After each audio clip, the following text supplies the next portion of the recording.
Mic check 1 2 1 2. Mic check 1 2 1 2. I think we only got about two people watching this. If anybody can hear me, put one in the chat.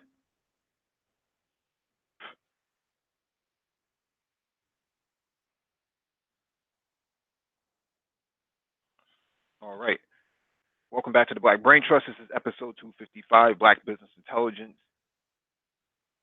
Please hit the like button as you come in. Share the video if possible.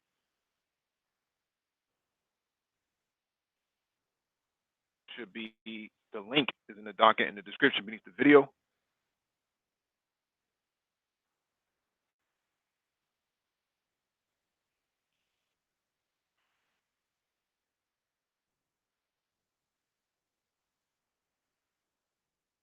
What's going on, Farrell? August is coming, man, and preseason tryouts and all that is happening for Patriots. So make sure you keep your eye on that, man. We probably got to do a whole hangout just on the Patriots, probably on the NFL.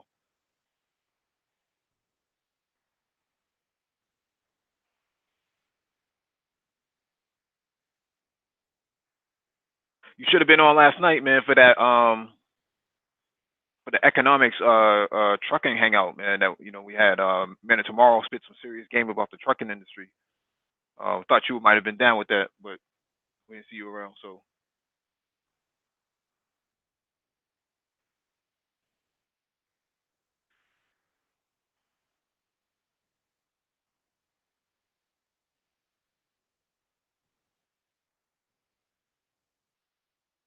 anyways,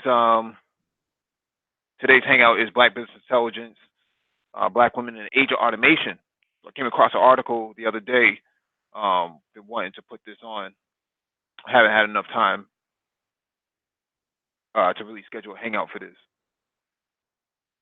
Jay Shine, what's going on, fam? How's Germany treating you?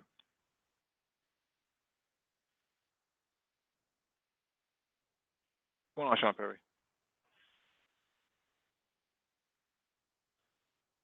Okay. Yeah, 4G is not that great probably in those areas. You might have to get yourself like a sat radio or something like that. Sat phone. Guten Tag, bruh. Yeah, Jay Sean, we gotta get you on a hangout one of these days, man.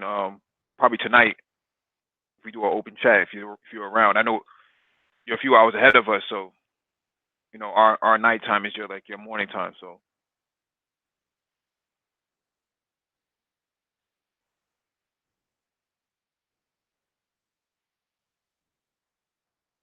yeah, we got a couple of brothers over that go back and forth between Germany on our hangouts too, on our panel.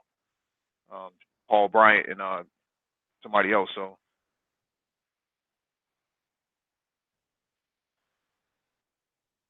I've heard great things about it.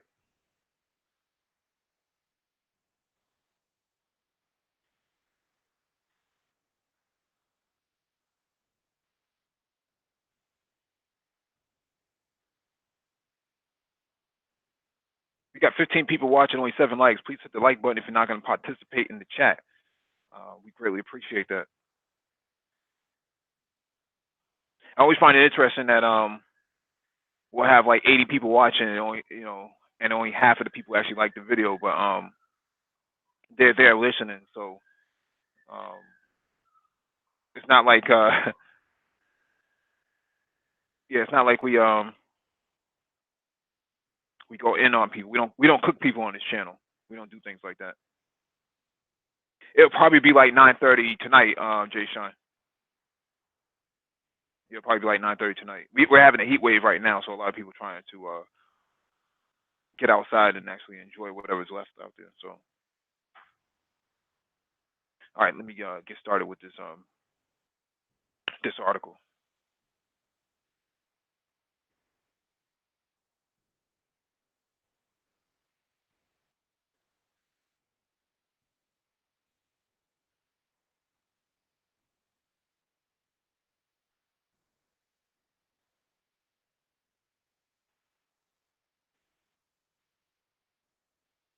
All right.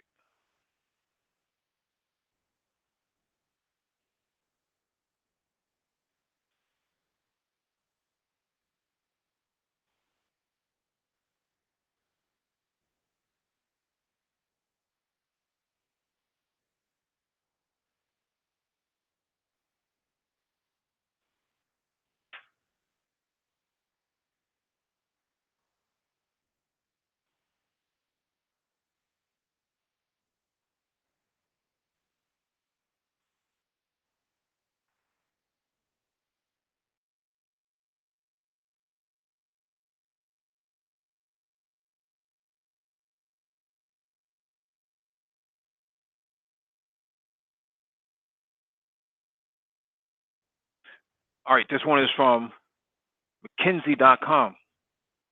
The future of women at work transitions in the age of automation. This is a report.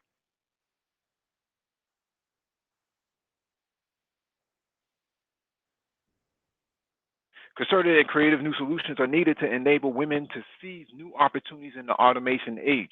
Without them, women may fall further behind in the world of work. This is pointed at you, black women who are listening to this.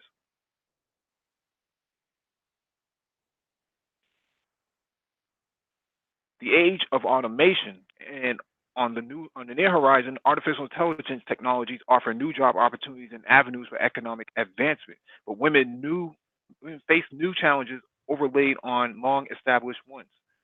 Between 40 million and 160 million women globally may need to transition between occupations by 2030, often into higher skilled roles. To weather this disruption, women and men need to be skilled, mobile, and tech savvy, but women face pervasive barriers on each and will need targeted support to move forward in the world of work. A new McKinsey Global Institute report, Future of Women at Work, Transition in the Age of Automation, finds that if women make these transitions, they could be on the path to more productive, better paid work. If they cannot, they could face a growing wage gap or be left further behind when progress toward gender parity in work is already slow. This new research explores potential patterns in job loss, jobs displaced by automation, jobs gained, job creation driven by economic growth, investment, demographic changes, and technological innovation, and jobs changed, jobs whose activities and skills requirements change from partial automation. For women, by exploring several scenarios of how automation adoption and job creation trends could play out by 2030 for men and women, given current gender patterns in the global workforce. These scenarios are not meant to predict the future. Rather, they serve as a tool to understand a range of possible outcomes and identify interventions needed. We use the term jobs as shorthand for full-time equivalent workers. The research examines six mature economies: Canada, France, Germany, Japan, the United Kingdom, and the United States, and four emerging economies: China, India, Mexico, and South Africa, which together account for around half of world's population and about 60% of global GDP. Men and women tend to cluster in different occupations in both mature and emerging economies, and this shapes the jobs lost and gained due to automation for each. In the mature economy study, women account for 15% on average of machine operators, but over 70% on average of clerical support workers. In the emerging economies in our sample, women make up less than 25% of machine operators on average, but over 40% of clerical support workers, over 70% of workers in healthcare and social assistance in 9 of the 10 countries. The exception is India, are women. However, less than 15% of construction workers and only around 30% of manufacturing workers are are female in many countries. If a scenario of automation unfolds on the scale of past technological disruptions, women and men could face job losses and gains of a broadly similar magnitude. In this research, we explore various scenarios to support to 2030, developed using MGI's past future of work research and an analysis of job loss and gain. Our current research breaks new ground by adding a gender lens to that work and by looking at a broad range of effects on women's jobs, including potential job displacement, opportunities for job creation, the changing nature of jobs, and the quantitative assessment of the transitions that women will need to make to capture these new opportunities, including implications for wages and average education levels. Our main scenario to 2030 is based on a midpoint scenario of automation adoption, which models automation at a similar scale to that of other major technological disruptions in the past. In the case of jobs lost, women may be only slightly less at risk than men of their job being displaced by automation. In the 10 countries, an average of 20% of women working today, or 107 million women, could find their jobs displaced by automation, compared with men at 21%, 163 million in the period to 2030, Exhibit 1. So let's look at this chart right here.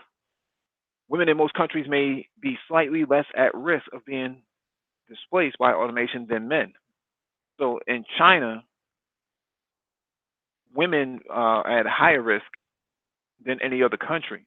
But the United States and India, they're definitely at high risk, or less risk.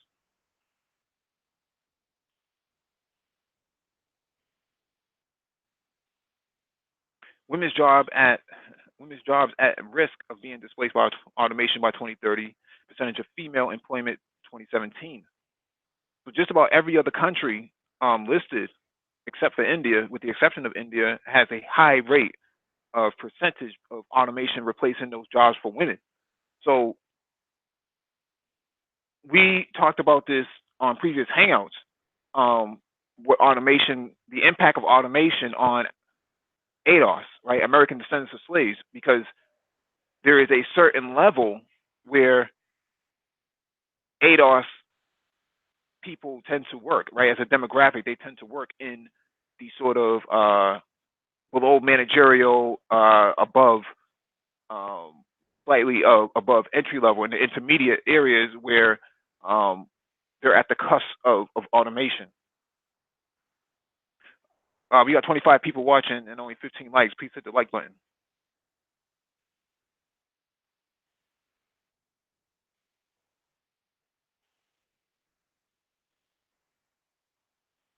The composition of job placements could be different for men and women, largely reflecting differences in the mix of occupations in which they tend to work and the activities that make up those occupations. Some activities, and therefore occupations, are more automatable than others.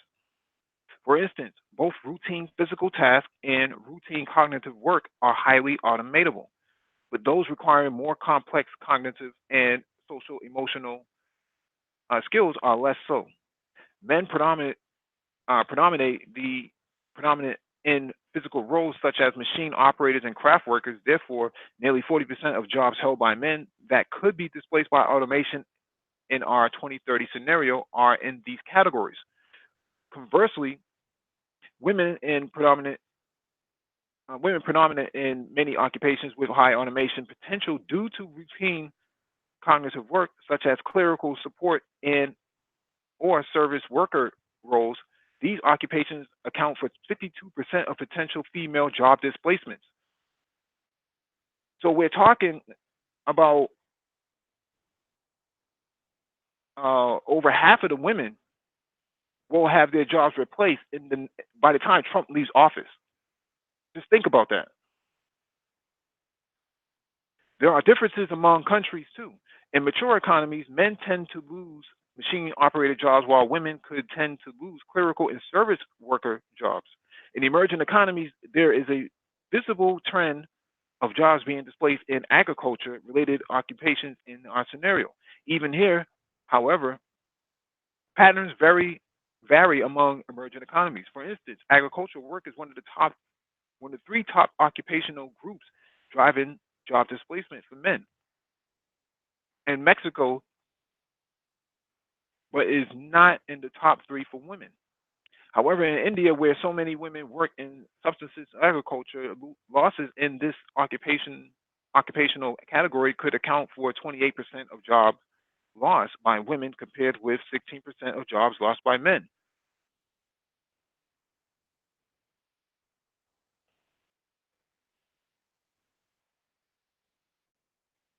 There will be jobs gains too. Even with automation, for the demand for work and workers could increase as economies grow, partly fueled by productivity growth enabled by technological progress. Rising incomes and consumption, especially in emerging economies, increase in healthcare for aging societies, investment in infrastructure and energy, and other trends will create demand for work that could offset the displacement of workers. Women could be somewhat better placed to capture these potential jobs gains that men than men because of the occupations and sectors in which they tend to work. However, this gain assumes that women maintain their share of employment in each sector and occupation from present day to 2030. So what they're talking about here is that there could be some recovery if you upskill yourself, and if you upskill yourself, you can kind of stay current with the current fourth industrialized emerging economies. But they talk about also aging society. So anybody over 40 years old, you're gonna suffer because there's gonna be some ageism involved in some of these transitions. By 2030, women could gain 20% more jobs compared with the present levels versus 19% for men across the 10 countries in our sample. On average, 58% of gross jobs gains by women could come from three sectors: healthcare, social assistance, and manufacturing and retail, and wholesale trade. On average, 53% of men's gross jobs came from the manufacturing, retail, and wholesale trade and professional, scientific, and technical services sector. Women are well represented in fast growing healthcare, which could account for 25% of potential jobs gained for men. So again,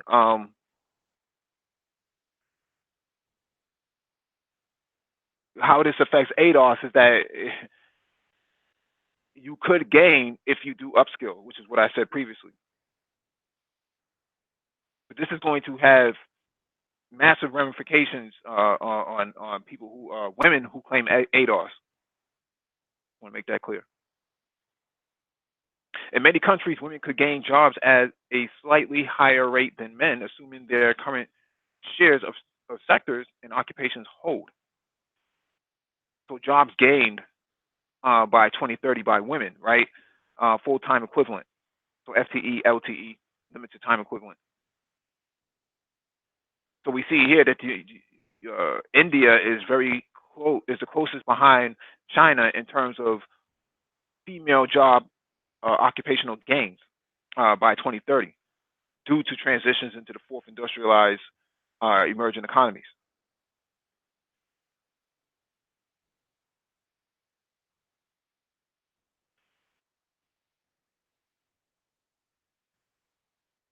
In comparison to 2017, this chart here talks about 2017. Um, it was a starkly different in comparison to what the 2030 projections are to be held. So China always remained at the head for female employment, um, but the U.S. was not that far behind, and Mexico was right on the heels of China. So, you know, if you're an ADOS woman, you know, your window of opportunity is very slim here if you don't actually upskill. So the projections are showing a decrease for the U.S. So from 19 to 15 over the next 7 years.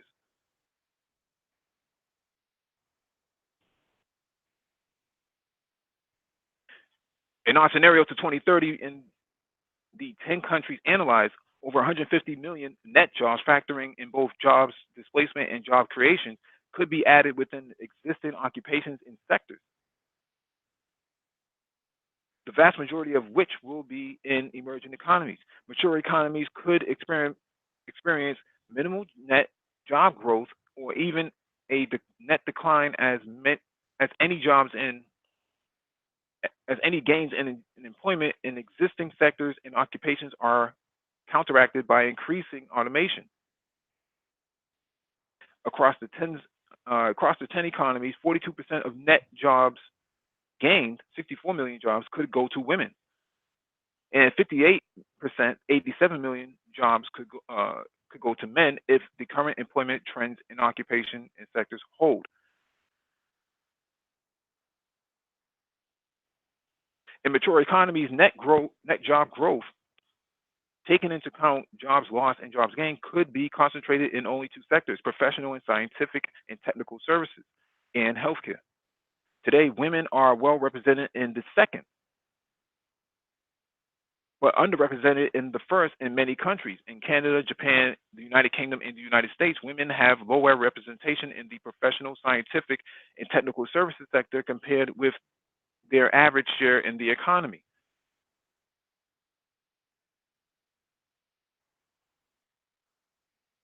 In emerging economies, net job growth could occur in a broader range of sectors, including manufacturing, accommodation, and food services, retail and wholesale trade, and construction. We find that in China, Mexico, and South Africa, women tend to be more represented than men in accommodation and food services relative to their overall share of employment, and underrepresented in manufacturing and construction. In India, women are slightly overrepresented relative to economy-wide participation in manufacturing, and strongly underrepresented in construction and accommodation and food services. So what they're saying here is that anytime there's some form of manual labor and services, tend to see a lot more women in these areas rather than men, because it, it's relative to their share of the economy. Whereas men tend to be in more physically demanding areas such as construction, such as heavy labor, so on and so forth. Waves of technological innovation not only displace or change the nature of many occupations, but also create entirely new ones. Historical trends in the United States suggest that up to 9% of the population could be employed in entirely new and emerging occupations by 2030. Examples from the past decade range from recently created jobs in machine learning and AI to ride hailing services and roles in sustainability and resource management. If this estimate is extrapolated across our 10 country sample, that could mean that more than 160 million jobs could be created in these entirely new occupations by 2030. In order to meet the demands of such entirely new occupations, women will need the right skills, and also to have the labor mobility and networks to go after these jobs. So we talked about this before, that upskilling and social networking is going to be crucial for people in ADOS, men and women, to survive in the new economy in the next 4 years.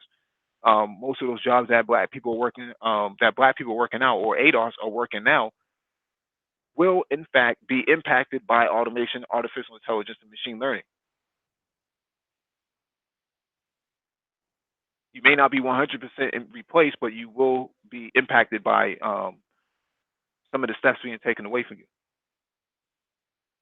Instead of doing 40 hours, you may end up doing 32 hours.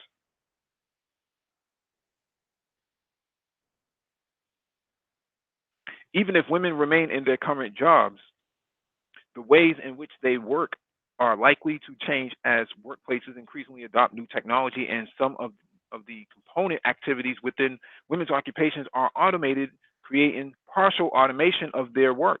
In such circumstances, automation technology does not replace a job, but instead changes it in meaningful ways as humans learn to work alongside machines. For instance, the job requirements in secretaries, teachers, and other professionals alike have changed significantly as computers have automated several manual tasks in the 21st century, such as basic data collection and processing. Using the United States as an example, we find that approximately half of the occupations that are mainly held by women are less than 50% technically automated by 2030, compared with about 20% of occupations largely performed by men. And this pattern holds if this pattern holds across countries, women could be less at less risk than men of their jobs being replaced in their entirety by machines.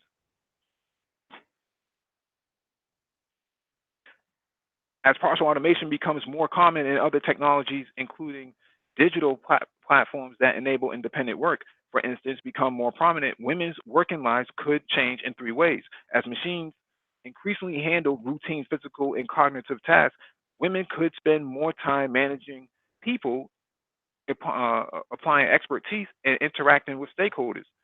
In an emergency room in 2030, for instance, health workers could spend less time doing clerical work due to the adoption of pre-registration by mobile phone, computerized checkout and billing, and AI-led diagnostics tools, and physical work with more time interacting with patients. So they're talking about, the women that you see at the front desk. Those jobs can easily be streamlined and automated from a pen and paper standpoint. So that's where automation comes in.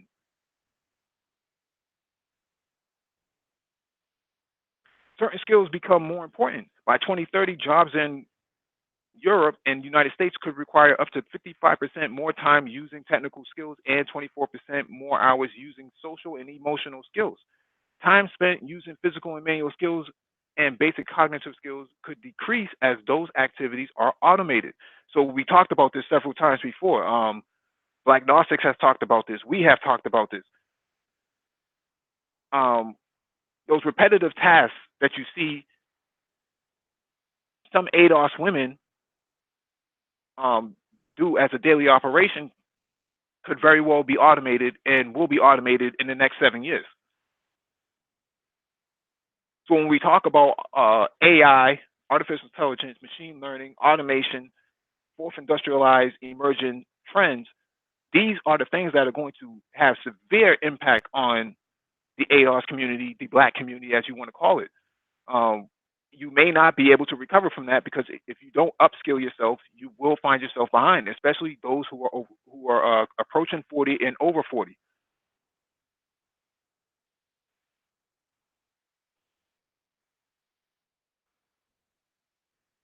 More women could work flexibly. Co-location with colleagues is an important part of working lives today, but technology could reduce the need to co-locate as telecommuting becomes more widely adopted. For instance, the rise of these new, more flexible ways of working is particularly helpful to women because they disproportionately carry the double burden of working for pay and working unpaid in the home in both mature and emerging economies. We just talked about that.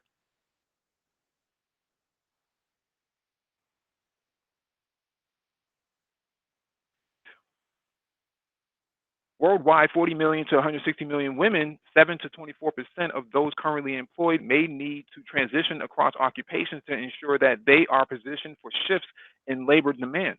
For men, the range is comparable at 8 to 28%. If women take advantage of transition opportunities, they could maintain their current share of of employment. If they cannot, gender inequality in work could worsen. These wide ranges are based on a midpoint automation adoption and early automation adoption scenario. Roughly 40 million to 160 million women may face the need to transition across occupations and skill sets by 2030 to remain employed.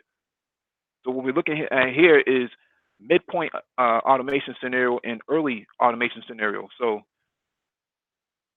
relative to the rest of the world, China and the US are most affected by this rather than the rest of the emerging economies such as South Africa and Mexico and India.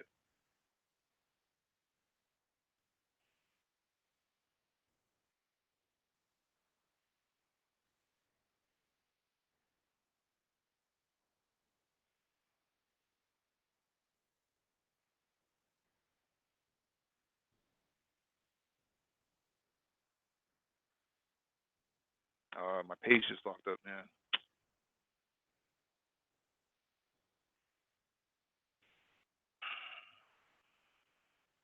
Yeah, bear with me for a second. Not sure what's going on.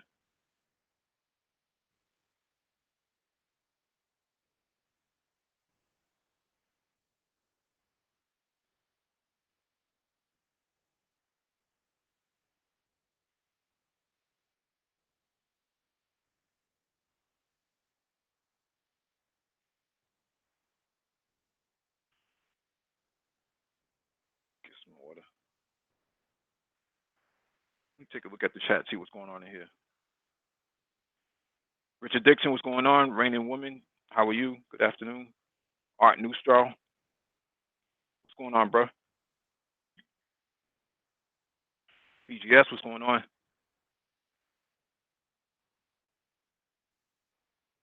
Albert Bird, Eliza Money.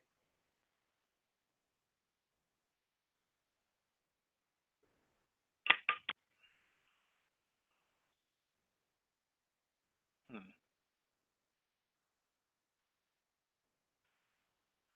it's interesting. If I can pull it up on this page.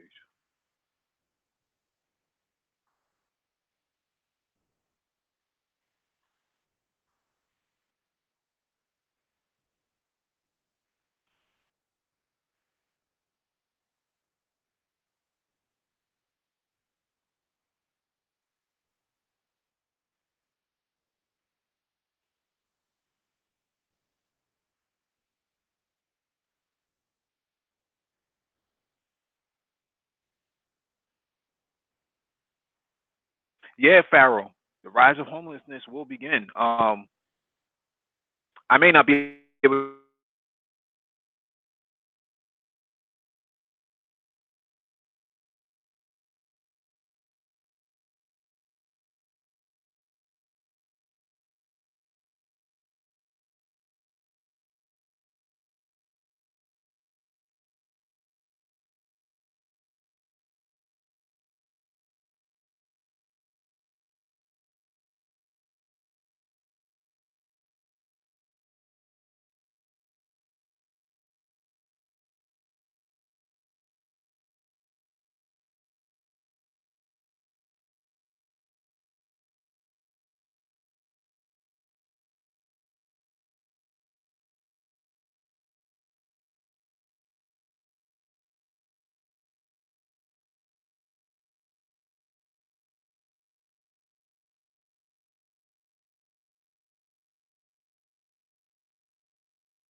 Can anybody in the chat hear me?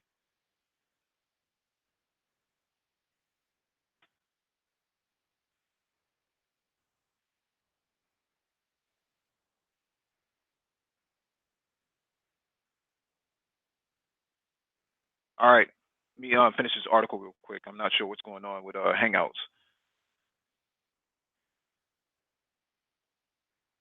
All right, let me finish this article real quick. Women will need. Let me adjust this real quick.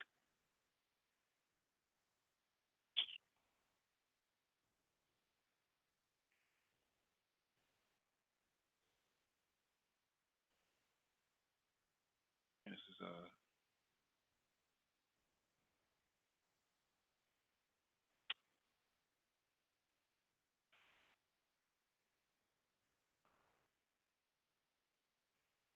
All right, women will likely need higher educational attainment and different skills to make successful transitions. In mature economies, most women and men are likely to have to transition into occupations that will require higher educational requirements. In 5 of the 6 mature economies in our sample, net labor demand only grows for jobs with a college or advanced degree. Women in mature economies are generally graduating at rates on par with or even higher than men.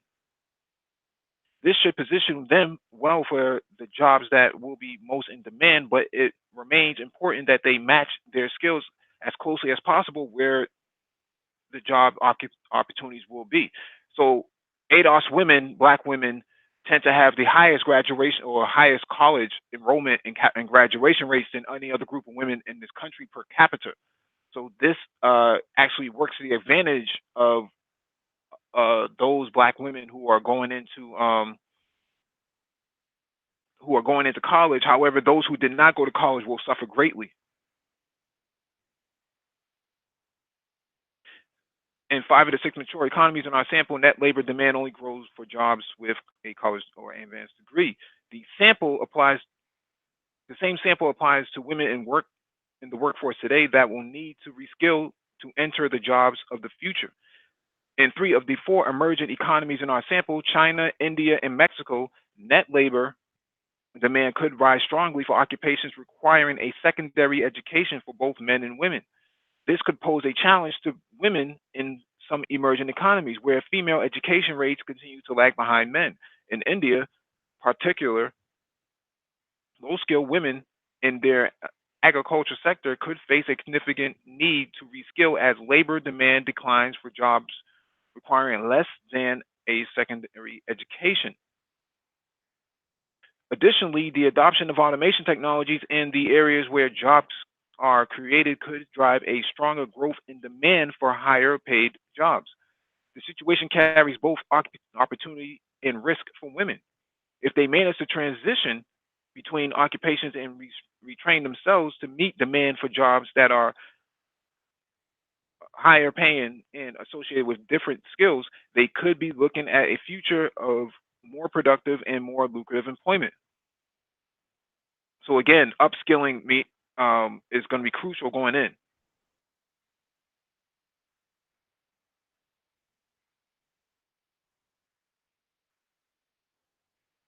However, if they cannot make the necessary transitions, many women could face an intensifying wage gap relative to men. Workers in middle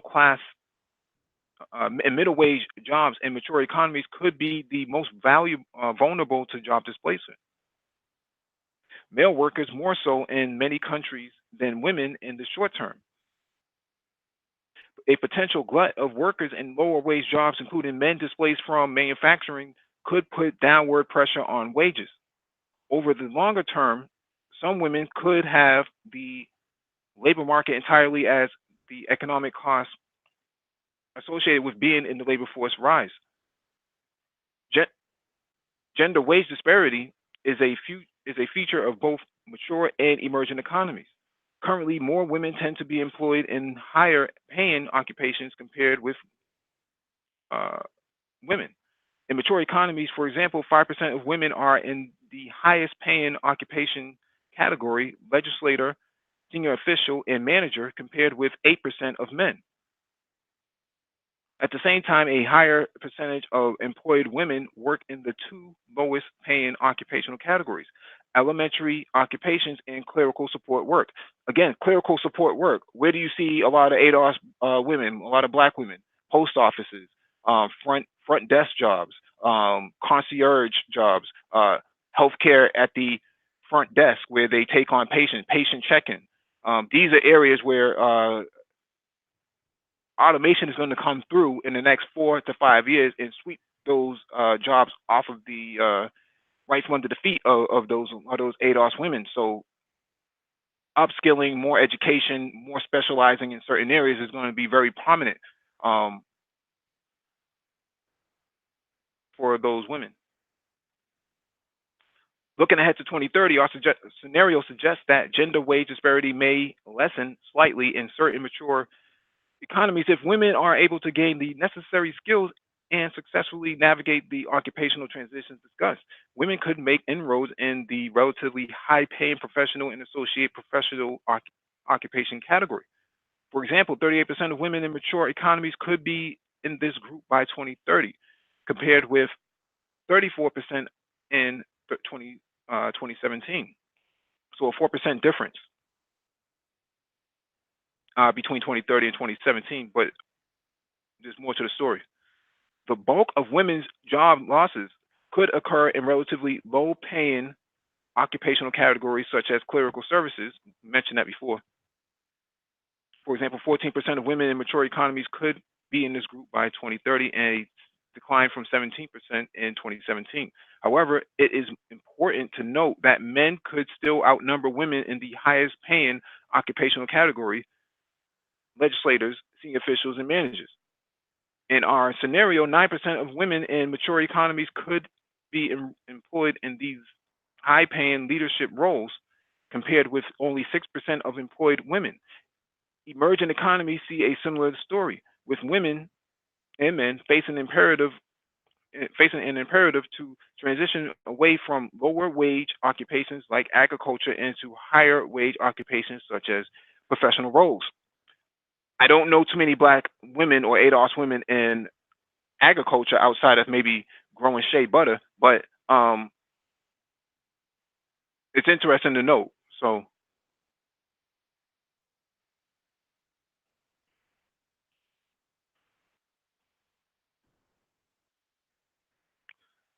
we got 50 people watching, only 31 likes. Please hit the like button if you're not going to participate in the chat.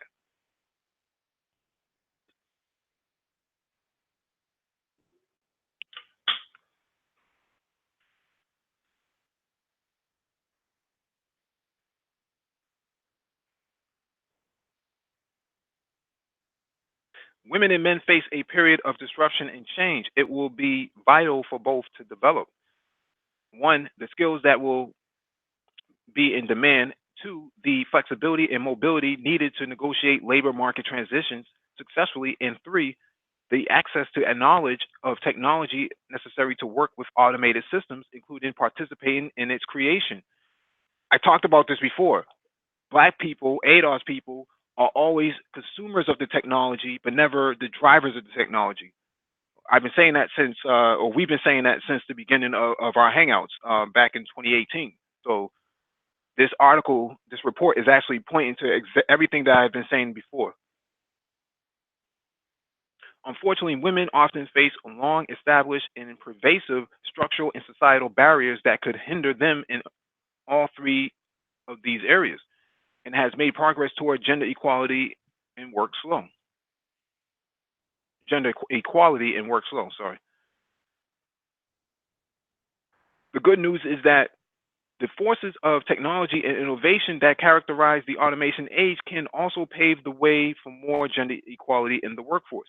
There is a huge opportunity for private and public sector leaders to enable women to make necessary transitions in three areas. In the three areas. Let me try to expand this out.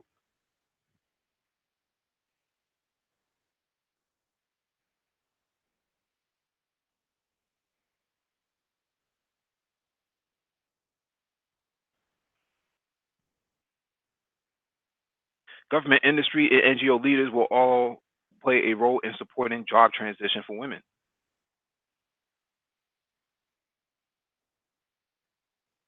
So these are government, private, and non-government organizations, NGOs. They're interventions and initiatives.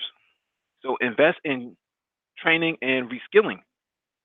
The initiatives, training and apprenticeship programs for women, reskilling opportunities for mid-career women or women returning to workforce, subsidized transition costs, government or corporate reskilling subsidies for targeted occupations and sectors, child care subsidies for parents undergoing reskilling and or pursuing higher education, invest in digital platforms, invest in industries partnerships with massive open online courses, MOOCs. We've talked about EDX before, that's which is a MOOC. Increased transparency on labor demand trends, informational campaigns targeted to women. Nothing for ADOS men, you know, we're always left out. Help women balance paid and unpaid care work. Invest in public safety and transportation infrastructure. So we talk about infrastructure. The infrastructure is the investment. We talked about that several times in the past. Investment in more efficient public infrastructure campaigns that increase bystander awareness or of harassment, whatever that means. Reduce stereotypes about gender occupations. Increase public visibility of female role models in male-dominated industries. Maybe they're gonna hire Michelle Obama and put her in, Facebook or something.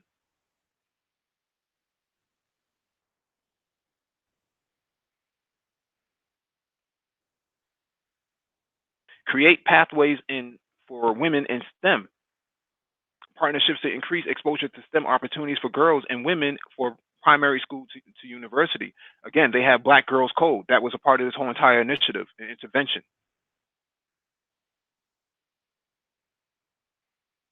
Internship, apprenticeship, and mentoring programs for women in STEM.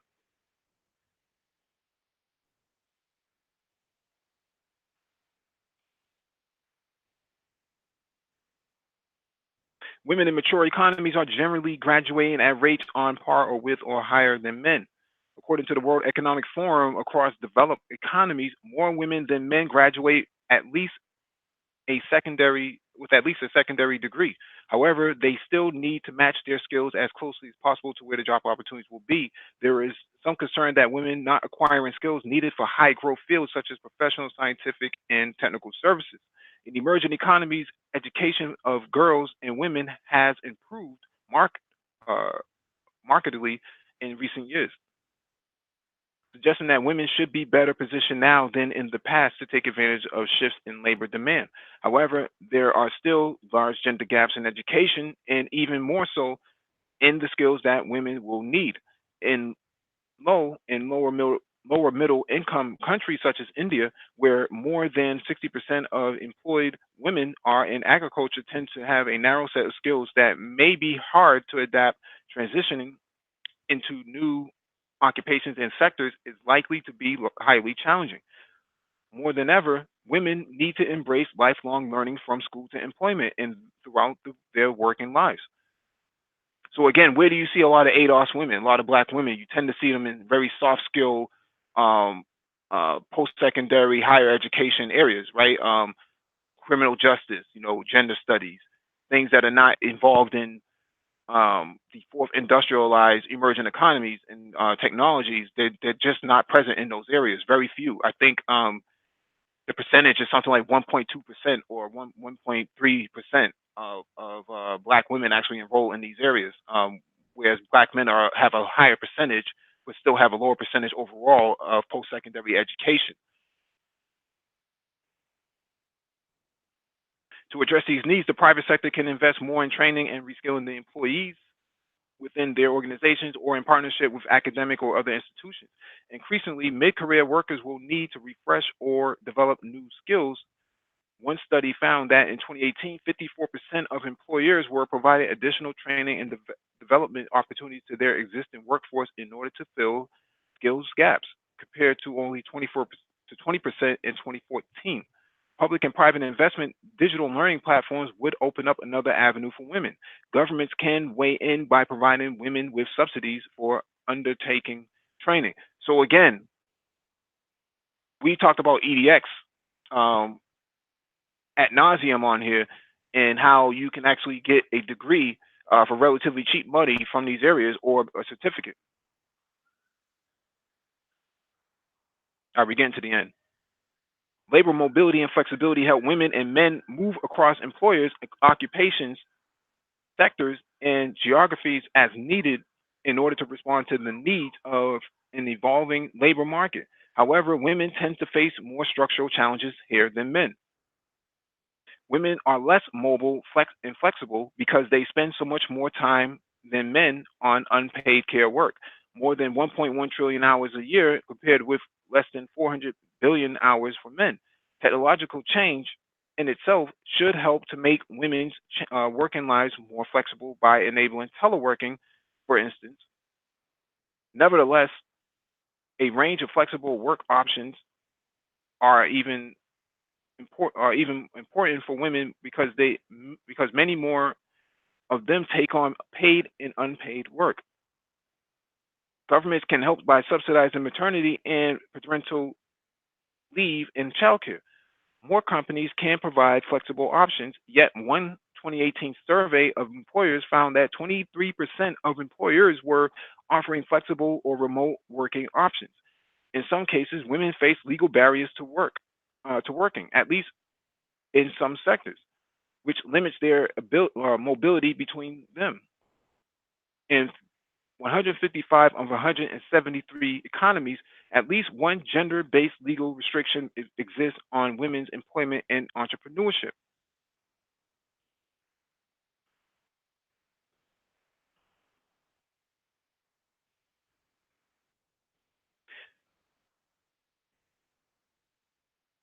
Another factor limiting women's mobility is that women in both mature and emerging economies face dangers to their physical security when traveling around, potentially limiting where they can find employment. In India's IT and business process outsourcing firms are providing safe transport for women employees using vehicles with tracking devices. In emerging economies, limited access to and poor safety on transportation systems and regarded as the greatest obstacle to women's participation in the labor market, especially in the formal economy. Persistent gender concentration within occupations and sectors makes it more difficult for women to cross over into those where they currently are the minority of workers. They're talking about Black and ADOS women. So, one recent U.S. study showed that women's sectoral and occupational choices accounted for more than 50% of the gender gap. More work needs to be done to reduce stereotypes that entrench gender concentration in some occupations.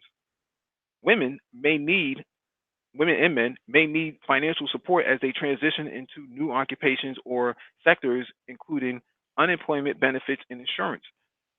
Labor agencies can focus on providing benefits and assistance to the unemployed, serving as job counselors, offering career guidance, and enabling access to potential training and job opportunities to those temporarily out of the workforce. Again, the Black Brain Trust offers mentorship and actually has a blockchain study group with Lionel. So you all should take advantage of this. Use the Black Brain Trust as a resource. Women don't have access to the same extent as men to networks that help them develop their skills, achieve career progression, and transition into new jobs. Some companies are moving ahead on this front, but more needs to be done to create opportunities for women.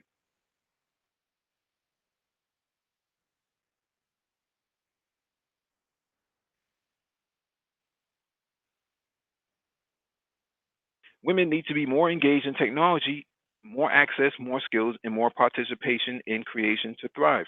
Technology can break down many of the barriers facing women, opening up new economic opportunities, helping them to participate in the workforce and in the automation age, navigate transitions. For example, women are now working. independently in what is popularly known as the gig economy, taking advantage of the technology that enables new and more flexible ways of working. Digital work platforms are growing fastest in service roles where women are well represented, including retail and accommodation and food service. Digital platforms and the flexibility and low access costs they offer also help to explain why so many women have become e-commerce entrepreneurs who may find it challenging to make inroads in more traditional supply chains. We talked about gig economy on here at nauseum. We talk about blockchain. We talk about cryptocurrencies and other consultancy sort of roles in the fourth industrialized industries and some of the emerging tech that's coming out, cloud computing, cybersecurity, again, blockchain, other forms of digital economies. You can't just sit on YouTube and create content and think that that's going to be, leveraging, um, the digitalization of infrastructure.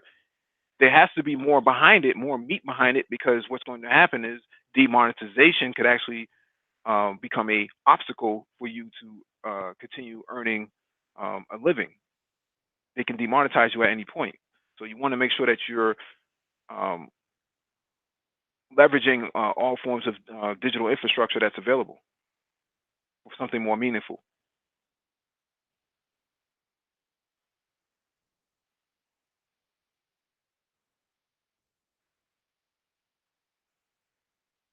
However, women can continue to lag behind men in their access to technology, the skills to use it in employment and tech sectors, and could risk missing out on the potential benefits of technological innovation. As we have discussed, the future of work will likely require people to work more closely with technology. It is also vital that women participate in the creation of technology, not only because diverse teams have distinct benefits, but also because their contribution can help tackle concerns about inbuilt gender bias and artificial intelligence algorithms.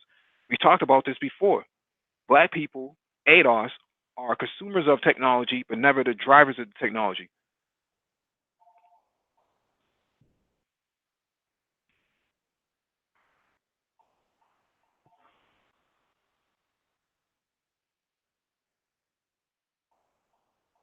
The gender digital divide persists. Globally, men are 33% more likely than women to have access to the internet. That gap worsens when focusing on women in poor and urban communities. Women also lag behind men in developing tech skills. Globally, women account for only 35% of STEM graduates in higher education, and they tend to study natural sciences more than applied sciences related to information and communications technology, ICT. Women are significantly underrepresented in tech jobs. Fewer than 20% of tech workers are female in many mature economies. Only 1.4% of female workers have jobs developing, maintaining, or operating ICT systems. ICT being information communications technology, compared with 5.5% of male workers, according to the OECD. So again, we talked about this earlier. ADOS women, black women tend to make up very low percentage of STEM. Something like 1.2 to 1.3% of STEM is actually made up of ADOS women.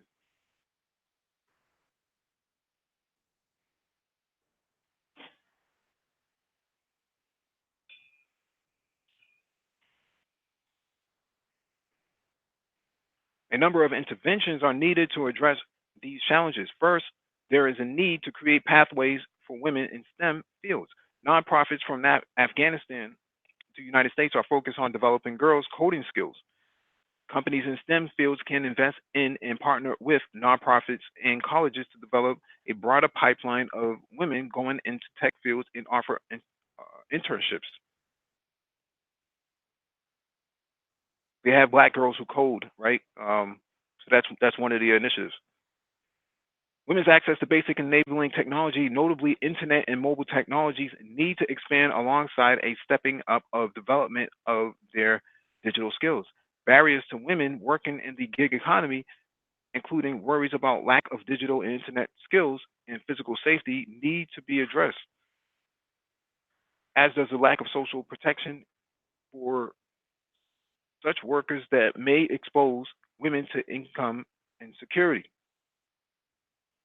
Finally, more can be done to address the funding gap faced by women entrepreneurs as part of a broad effort to encourage women actively to create technology and work in new ways.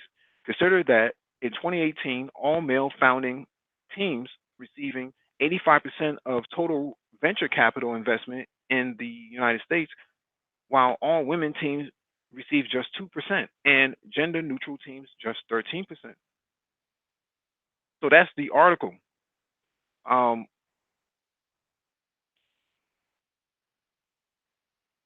so anybody wants to do further reading on this, the link is in the description beneath the video. You got 50 people watching, only 44 likes. Please hit the like button as you come in if you're not going to participate in the chat. The percentage of ADOS men in STEM, I think it's like less than 20%. It's something like, yeah, I think black men only make up like less than 1/4. But officially in the industry, I think it's less than 10% of black men are actually represented in the industry itself. I think black women make up less than half of black men who are in the industry. So something like one to 1.5% at best is of ADOS women in the industry of STEM. Black men have a higher percentage in these areas because they have a lot of higher enrollment in STEM post-secondary education. So a lot of brothers go to school for computer science or computer engineering when they do enroll in STEM, and you can see it in the manosphere. You can see a lot of guys who are computer science graduates or um,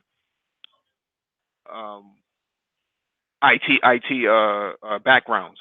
You see a lot of that, especially guys who go into the military. Brothers who go into the military tend to have a STEM background as well, or have some kind of literacy for STEM. They can operate. Um, you know, they can build computers for the most part. So they have that A+ skill set, which is needed going into 2030. Let me check the chat, see what anybody else is saying.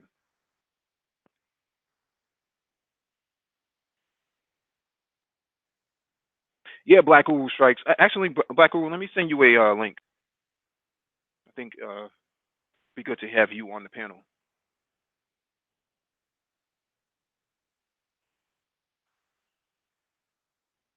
BGS, you should have one too if you're in the chat still.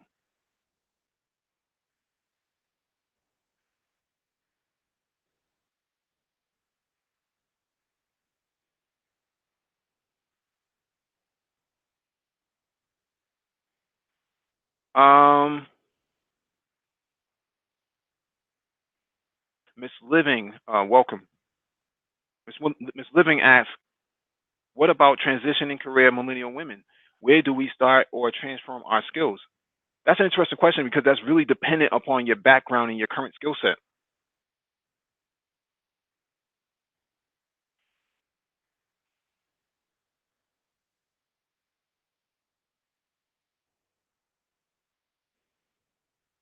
I know a lot of I have nieces who are into makeup. They do makeup professionally, or at least amateurly. They're very adept at that stuff. So they're leveraging social media for that for their income on that. They are very skilled in that area. Public relations. So public relations, you could actually leverage social media in coding in public relations by creating automating responses to a public relations platform. So if an incident was to happen, you can automate a response with a predefined response to an incident. I know during the Boston Marathon bombing here in Boston, we did not have a true response as to what was happening, and a lot of people were kind of left out in the dark. So there was no real public relations campaign in there. I mean, they've learned since then, but that's an example of a failure of from a PR standpoint, how to handle and how to mitigate um, a massive incident. Black Google Strikes, what's going on, brother? Hey, how you doing, Mike? It's a pleasure to talk to you again. Same here as well, brother. You have anything you want to add to this?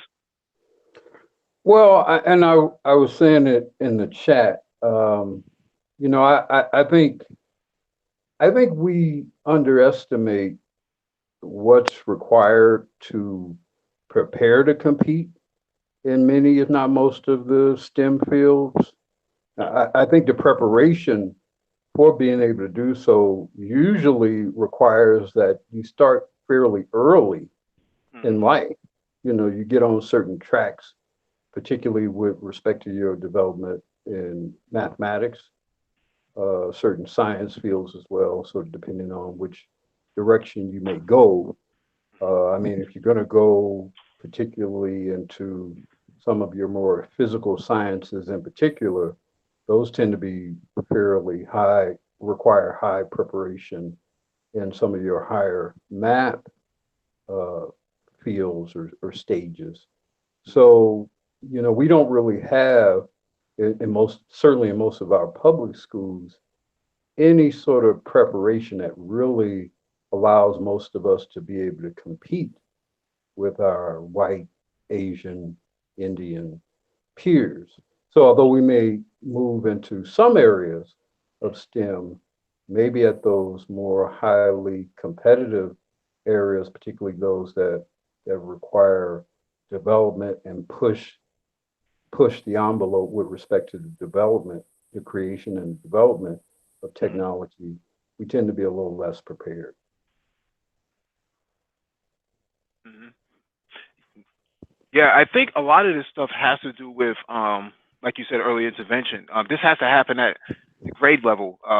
You're talking about 5, 6, 7, 8 years old. It has to happen at that level. You can't wait until someone's 40 years old and say, okay, well, here's some 100 lines of code. Try to figure it out. That's not how we're gonna solve a lot of these issues. And unfortunately, ageism plays a serious role, as I mentioned before, especially for a lot of black men. Um, who are trying to transition from underskilled areas to a more skilled economy, the gig economy. That's going to have a severe impact on them. They may find themselves unemployed after 45 until they're 60 years old. And they have to collect for retirement if they have a pension available for them.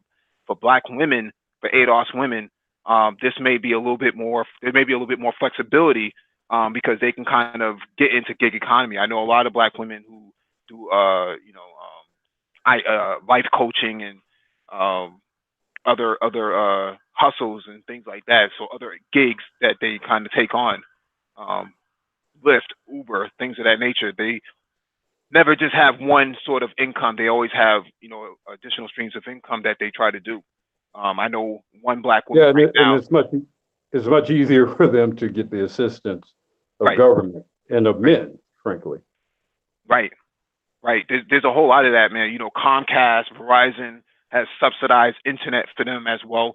I have never seen that for black men, but I have seen it for black women where they only pay about $5 to $10 a month for their internet service, whereas the rest of us are paying, 120 bucks a month for fast internet. So, You know, I uh, thought it was interesting. You, in a prior chat, I'd asked for some direction about information regarding moving young Black people into the STEM field, and you directed me to it was a organization geared towards Black engineering. National Society of Black Yeah, Engineers, NISB. exactly. And there was a sort of a junior wing of it, I guess, Yep. specifically for young people. Hmm. And I thought it was interesting because I went to the website and, you know, it's really kind of speaks to how, I guess, gynocentric things are because, you know, I go to the website and the first few things I see are references to programs specifically for Black women and girls.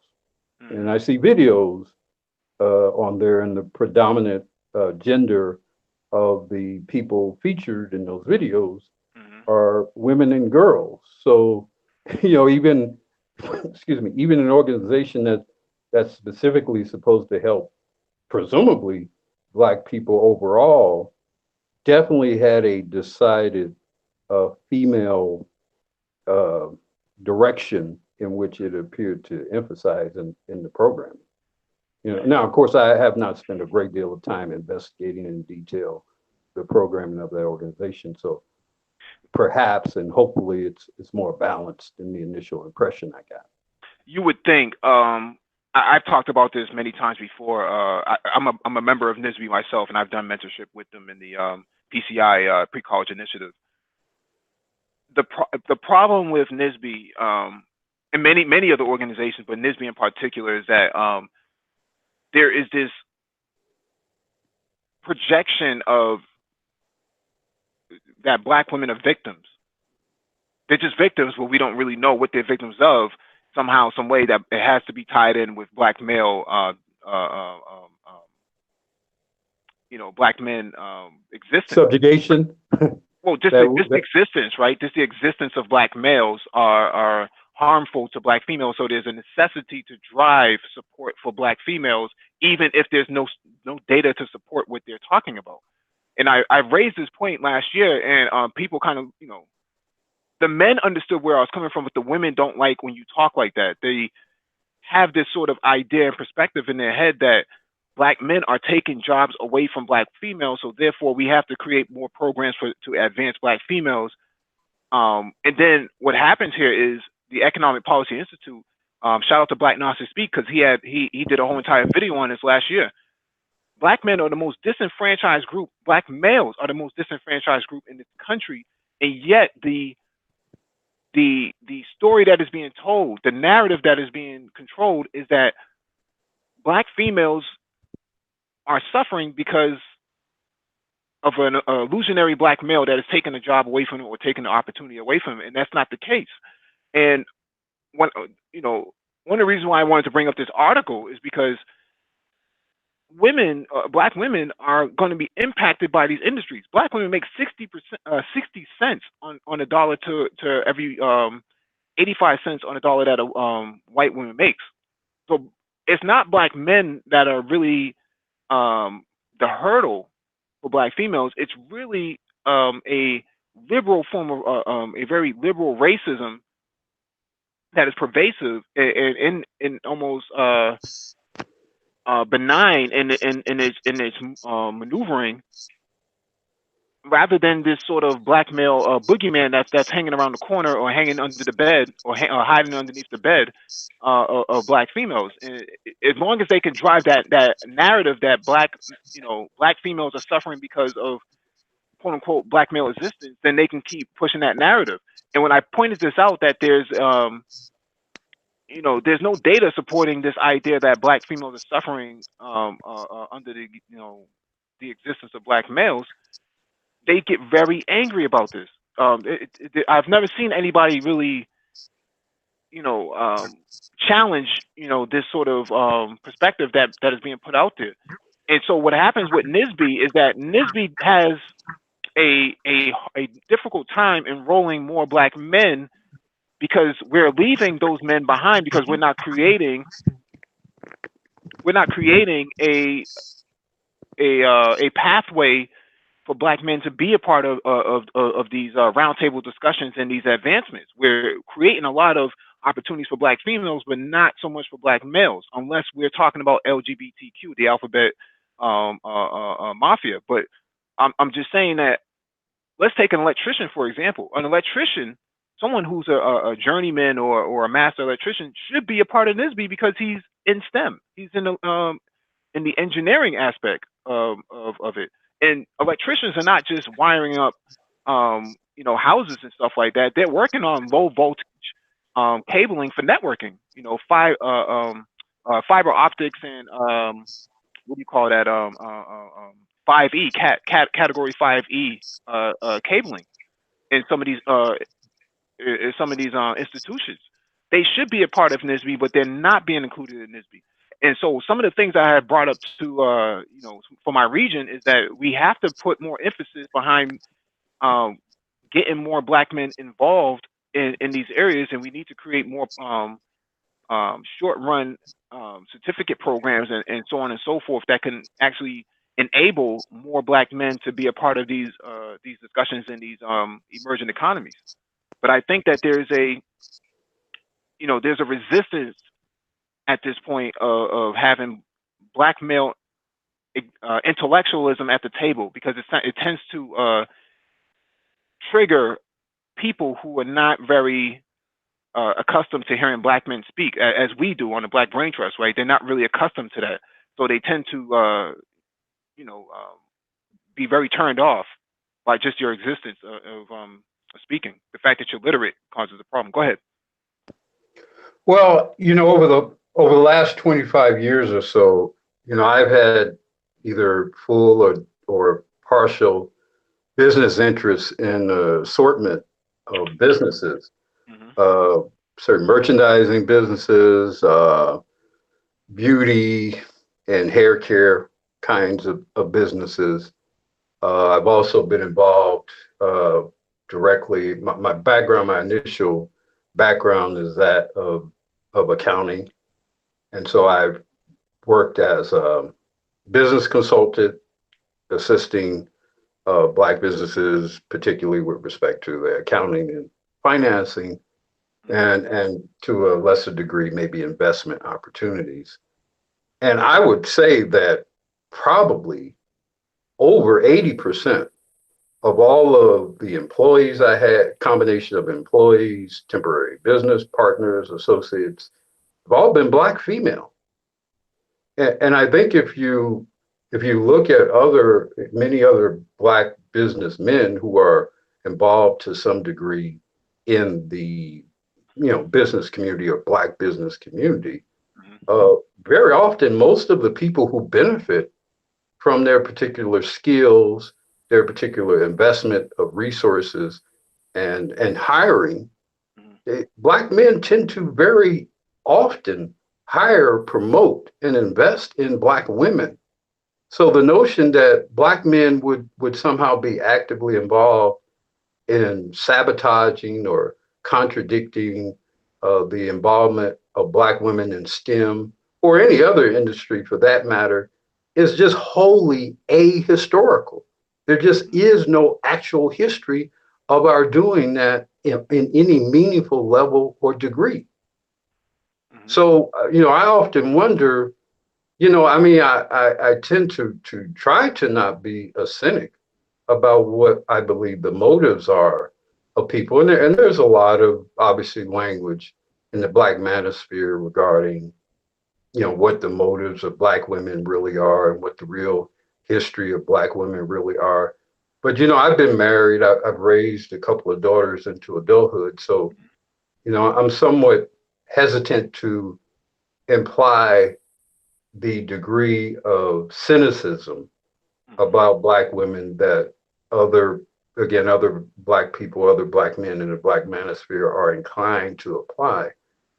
But when you look overall at much of the behavior of Black women and when they obtain positions of power or influence or leverage,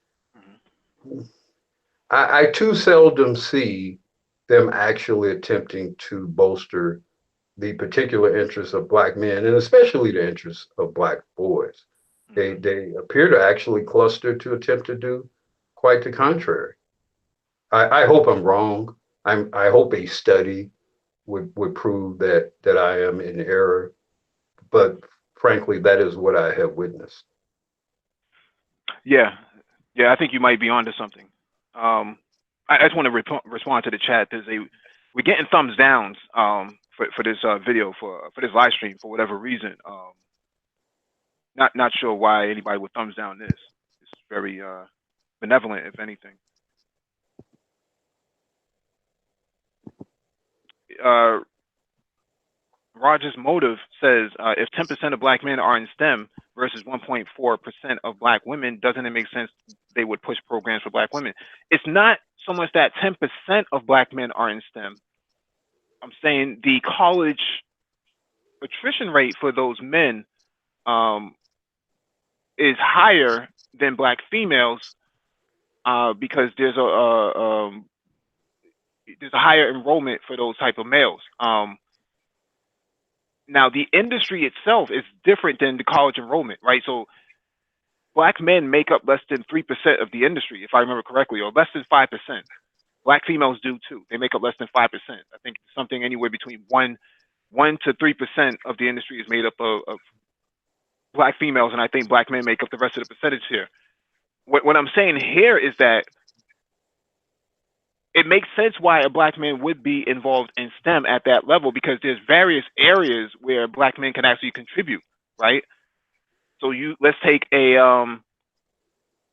Comcast contractor or a Verizon contractor, right? The guy who climbs that large cell phone tower is considered to be in the STEM field in terms of the technological services sector, right? He's servicing the cellular antennas and processors on that tower, whereas a black female may not be in that role. Now in Texas, those roles start at or at least in the South, those roles start at 60 grand entry level. So you don't even have to have a very extensive background, but if you got a background of an electrician and maybe an OSHA certification, you're in like Flynn. So a lot of times those roles between black men and black women, those roles are really filled by black men because they tend to be high risk, high labor in that regard. Whereas the article you pointed out that the barriers for women is the risk factor, right? So risk and mobility and other factors create barriers for those women to engage in those areas. All right, let me get to this next comment. There's a woman named Rachel in the chat who says that black women are victims of white supremacy just like black men. I don't think anybody is debating that.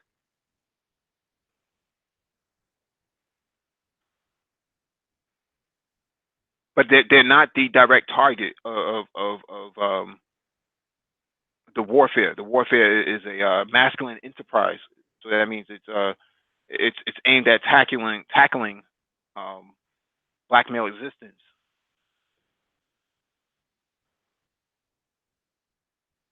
Well, now, I also think,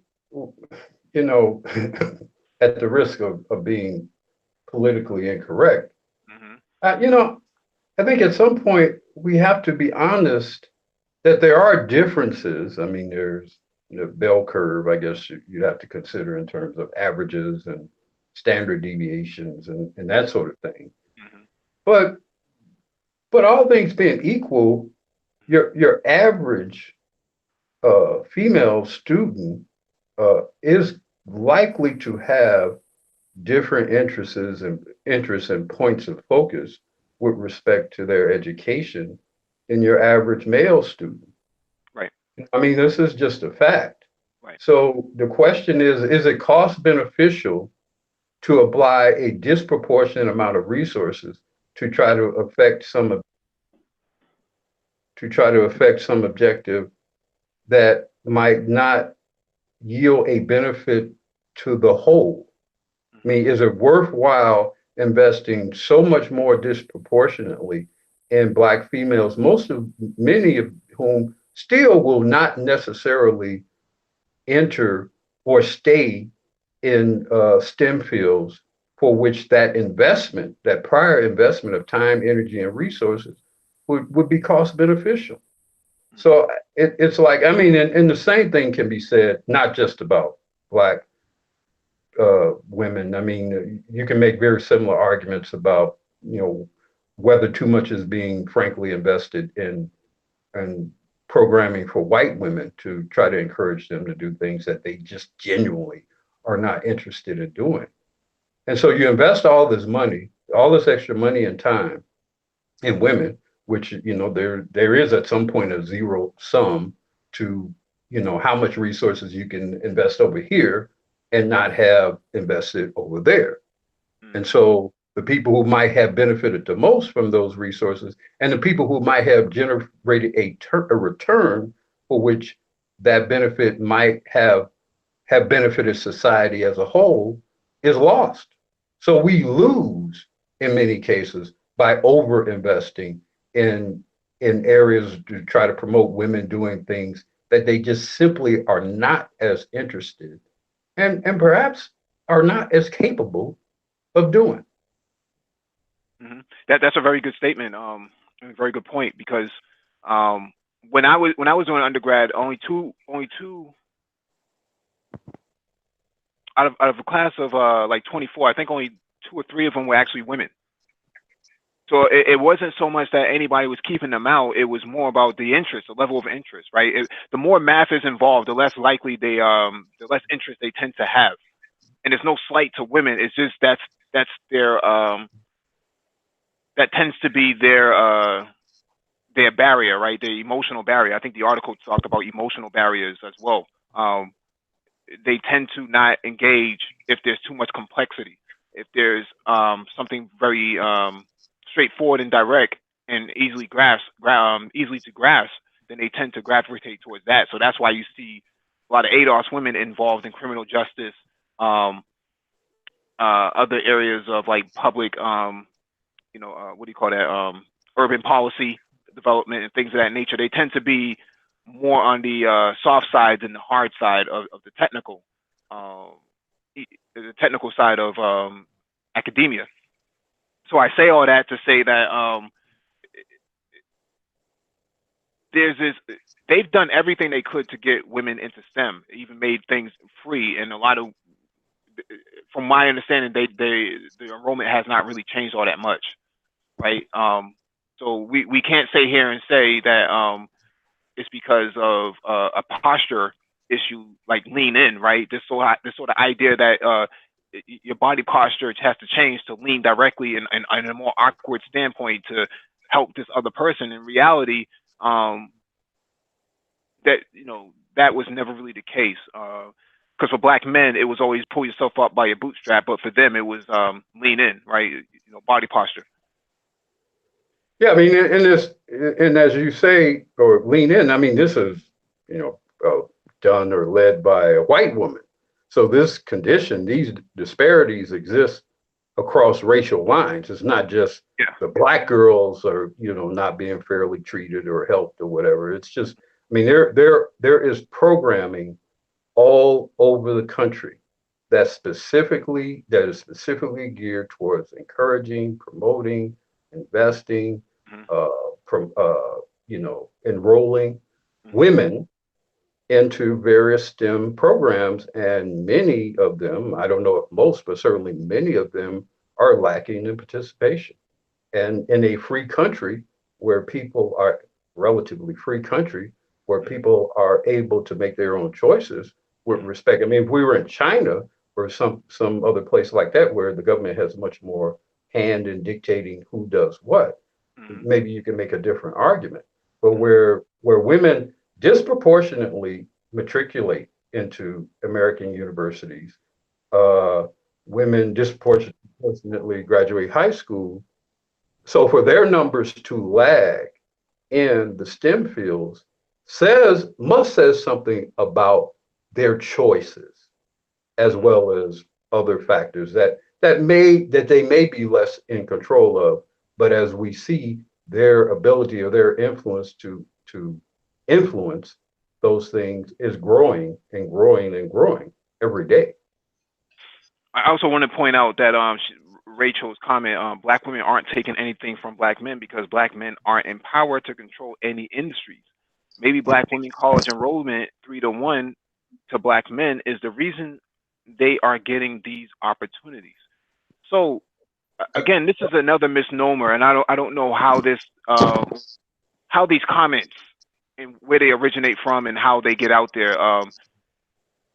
There's this idea that black women are taking something from black men. I don't think anybody is making that statement, not in the article and not by any of us on this panel. What we are saying is that there is a lot of emphasis put behind black females to advance rather than black males. Whereas Yeah. black males are told to pull themselves up by their bootstraps, whereas black females are given a PCI, a pre-college initiative path to success, whereas black males are not.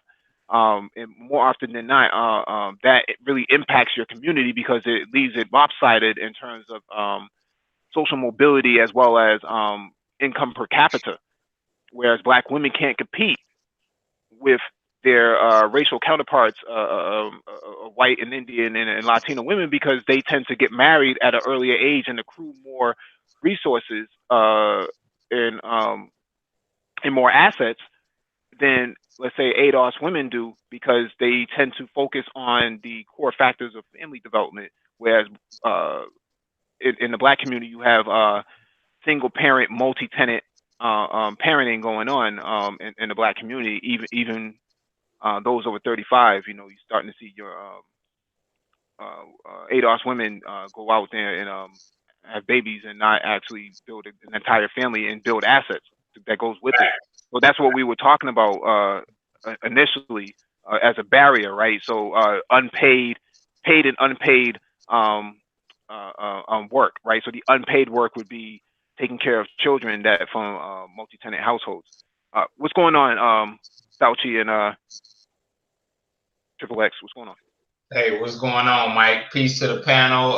What's How you Mike? doing, brother Triple?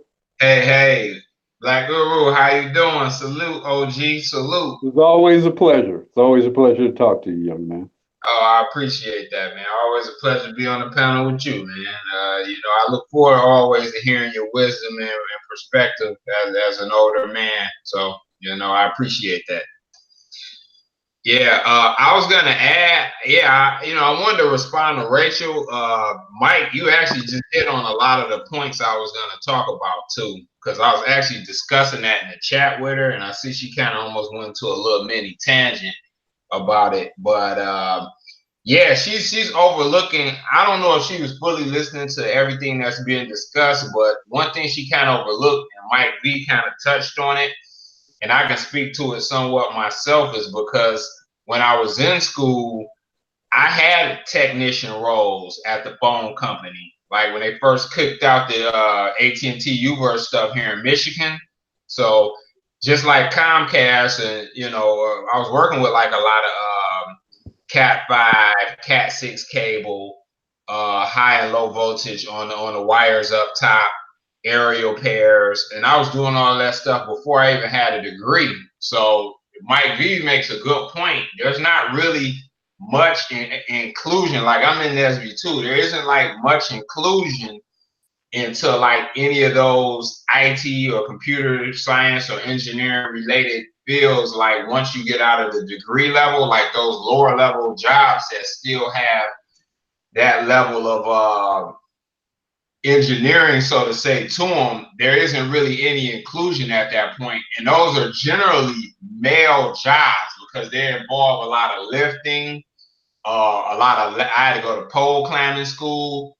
And generally, you don't find a lot of women that do those jobs. So that's a very, very, very good point Mike V made. And I just wanted to speak to that. All right, I'm sorry, I stepped away. Can you repeat that statement? No. Yeah, Mike V. Yeah, I was saying, yeah, you made a very good point. I was gonna speak to what Rachel was talking about in the chat because I was debating with her a little bit. I was discussing that with her. But I used to be a technician before I had my degree. Mm-hmm. And I worked for AT&T, the phone company, when they kicked off that Uverse cable and internet. So I did a lot of work with Cat 5, Cat 6 cables, aerial pairs, VRAD boxes, high level, low level voltage stuff. And you're right, as being a member, now that I have my engineering degree, being a member of NSB, there isn't really any inclusion on that level, on the lower level. And men are still out here doing engineering work just on a lower level, and there isn't much inclusion to that. And those are mostly men jobs because they involve a lot of driving, a lot of heavy lifting, pole climbing. I had to go to pole climbing school, and before I got my degree, that's the type of work I was doing. And there isn't really a lot of promotion of that style of work. But like you mentioned, those jobs actually pay pretty good, you know, especially if you don't have a degree and there isn't a lot of promotion of younger black men to get those jobs. So yeah, Oh, man, very good points. yeah, no, they were actually targeting black men because they wanted diversity and inclusion, according to some of these corporations. Um, and that's why I brought up the the guys who climb the tower and service those cell Yeah, phone antennas. Those are 60 grand entry level. yeah. No, It, I was speaking. Yeah. Right. I was speaking on the fact of Nesby not really including that sector is what I was talking about. oh yeah, absolutely. Yeah, yeah, Yeah, absolutely. I've talked about that many times in the right. past. At least with them on a personal level, that there has to be more involvement of black males, because a lot of these guys are not being included in any discussions. It's almost like they don't exist.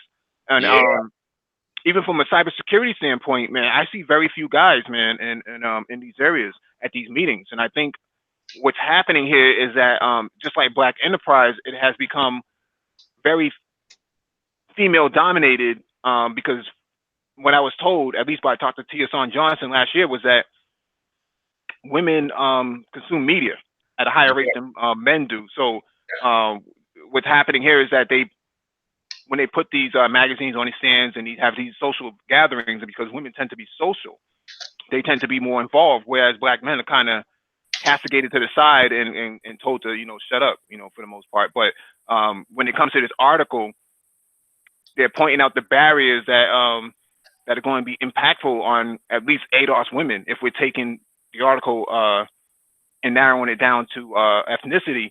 ADOS women are going to be highly impacted by the next 48 months. You may yeah, never find a job again if you do not upskill. And I did a whole hangout, Black Tech Talk for Black women about a month or so ago, and it got very low views. In fact, it got a lot of thumbs down. And I'm talking about the very thing that this article is talking about today. yeah. So it frustrates me when I hear people, come to the chat and try to argue as if we're bashing women. And I'm like, where's the bashing? Well, You Mike, know, We're not here's the bashing thing. shit. Hey, Mike, hey well, guys, what's going on, panel? Here's the issue that I was having with her in the comment section, which was from the time you were born, and I'm pretty sure everybody guy on this panel can agree with this, which is from the time you were in kindergarten to 12th grade, I had a majority of female teachers. Mm-hmm. When I went off to college, I had a majority of female teachers. And then until I got into, and I'm in healthcare, so I definitely have more female teachers, right? Mm-hmm. And it didn't prevent me from wanting to learn more about tech. So if you've got women who are teachers and putting on these little programs at school saying, hey, let's get more girls into tech, hey, let's get more girls into tech, then all of a sudden you don't see more girls in tech, especially black women. At the end of the day, you have to break it down to it's a choice. That's not what you want to do, right? And we've got to stop using these excuses. We need to promote more. You've got promotion from the time you're in kindergarten. You get promotion from especially girls in middle school. That's all they talked about in middle school when my daughter used to be in it. You know what I mean? It was just, hey, STEM fields, STEM fields, STEM fields. You know, but they're not choosing those fields. At the end of the day, it comes down to you choosing which one you want. So that's where I get on, like with you, Mike, I get frustrated about. You know what I'm saying? Like Mm-hmm. you've got Black Girl Magic, Girls Who Code. Heck, they've got some other two, three other groups over here with Hispanic girls that are Black doing Girl stuff over Rock. here. Black Girl Rock. I mean, you've got all this promotion, and these girls are still not coming in it. I'm sorry, at the end of the day, black boys don't even have any of that promotion. You still see black men trying to get into tech. That's Yeah. there's a choice there where you are making a decision to go off to college, to say you want to get a different type of degree, right? And then you go into that field. You at the end of the day, you can't be blaming all black men, white supremacy, all this other stuff. It's your choice that you're in the position you're in. And if you live your life by I don't want to do that, or if you live your life by want, then you'll get the results of want when it all runs out. And that's what I was, on this automation stuff. When this stuff kicks in, man, you're gonna start seeing that whole what is it, the intersectionality crap. All this stuff's everybody's gonna go back to their own group. Mm-hmm. And once black women may not even have a place to get back in their group, is what I'm saying. Because they're permanently going to put us as a permanent underclass if we are not running towards these fields. I think Albert said in the comment section about how programming is tough. It is. That's why I've got my son starting now. He's 13. Hopefully we can just keep learning these new material. He can learn as much as he wants. He's really solid in math. So Khan Academy has, basic introductory level, um, programming classes. What's my man? I forgot. One of the guys in the chat section talked about EDX and Coursera.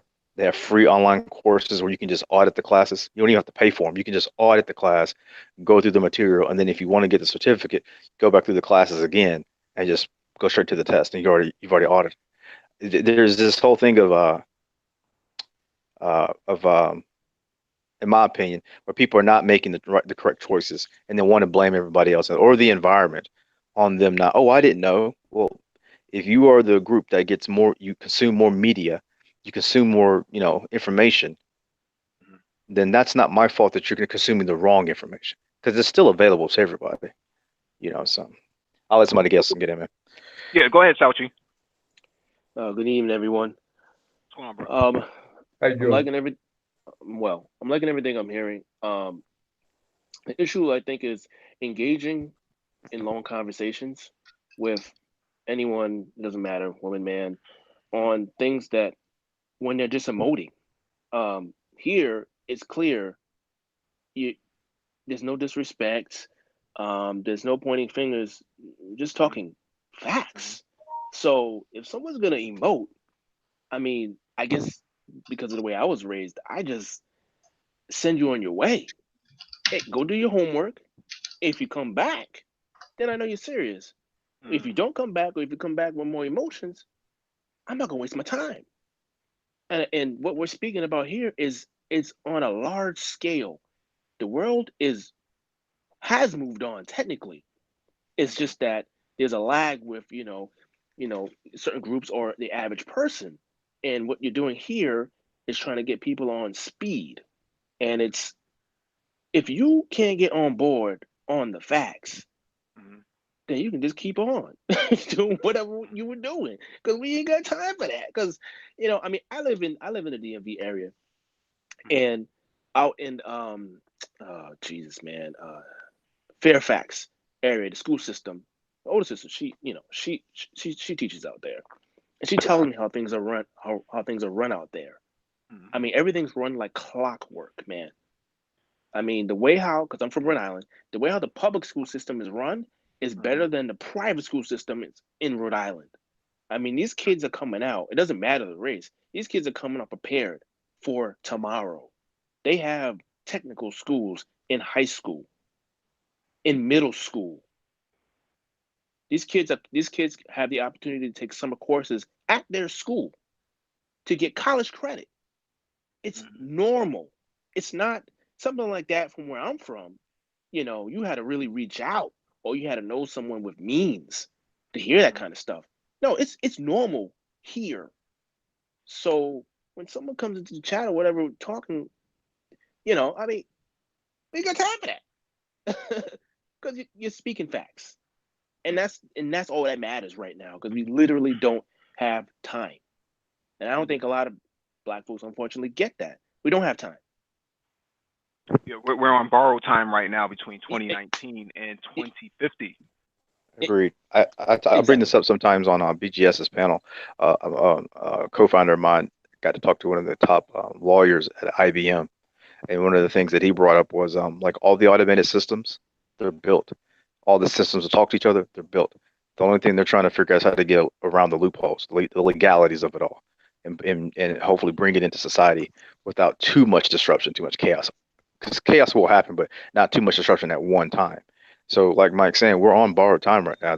I mean, my goal was 2025, but just doing more research into it. Let's do Black Brain Trust, putting two and two together. But yeah, 2021, man, you're gonna see because the recession layoffs is going to give them an excuse to automate everything, and that's what they're going to push for. Screw it. While I have new people again, I can just put a new system in place. I had one grocery store that's close to me, had all registers with employees behind them over the weekend. I mean, over 3 days.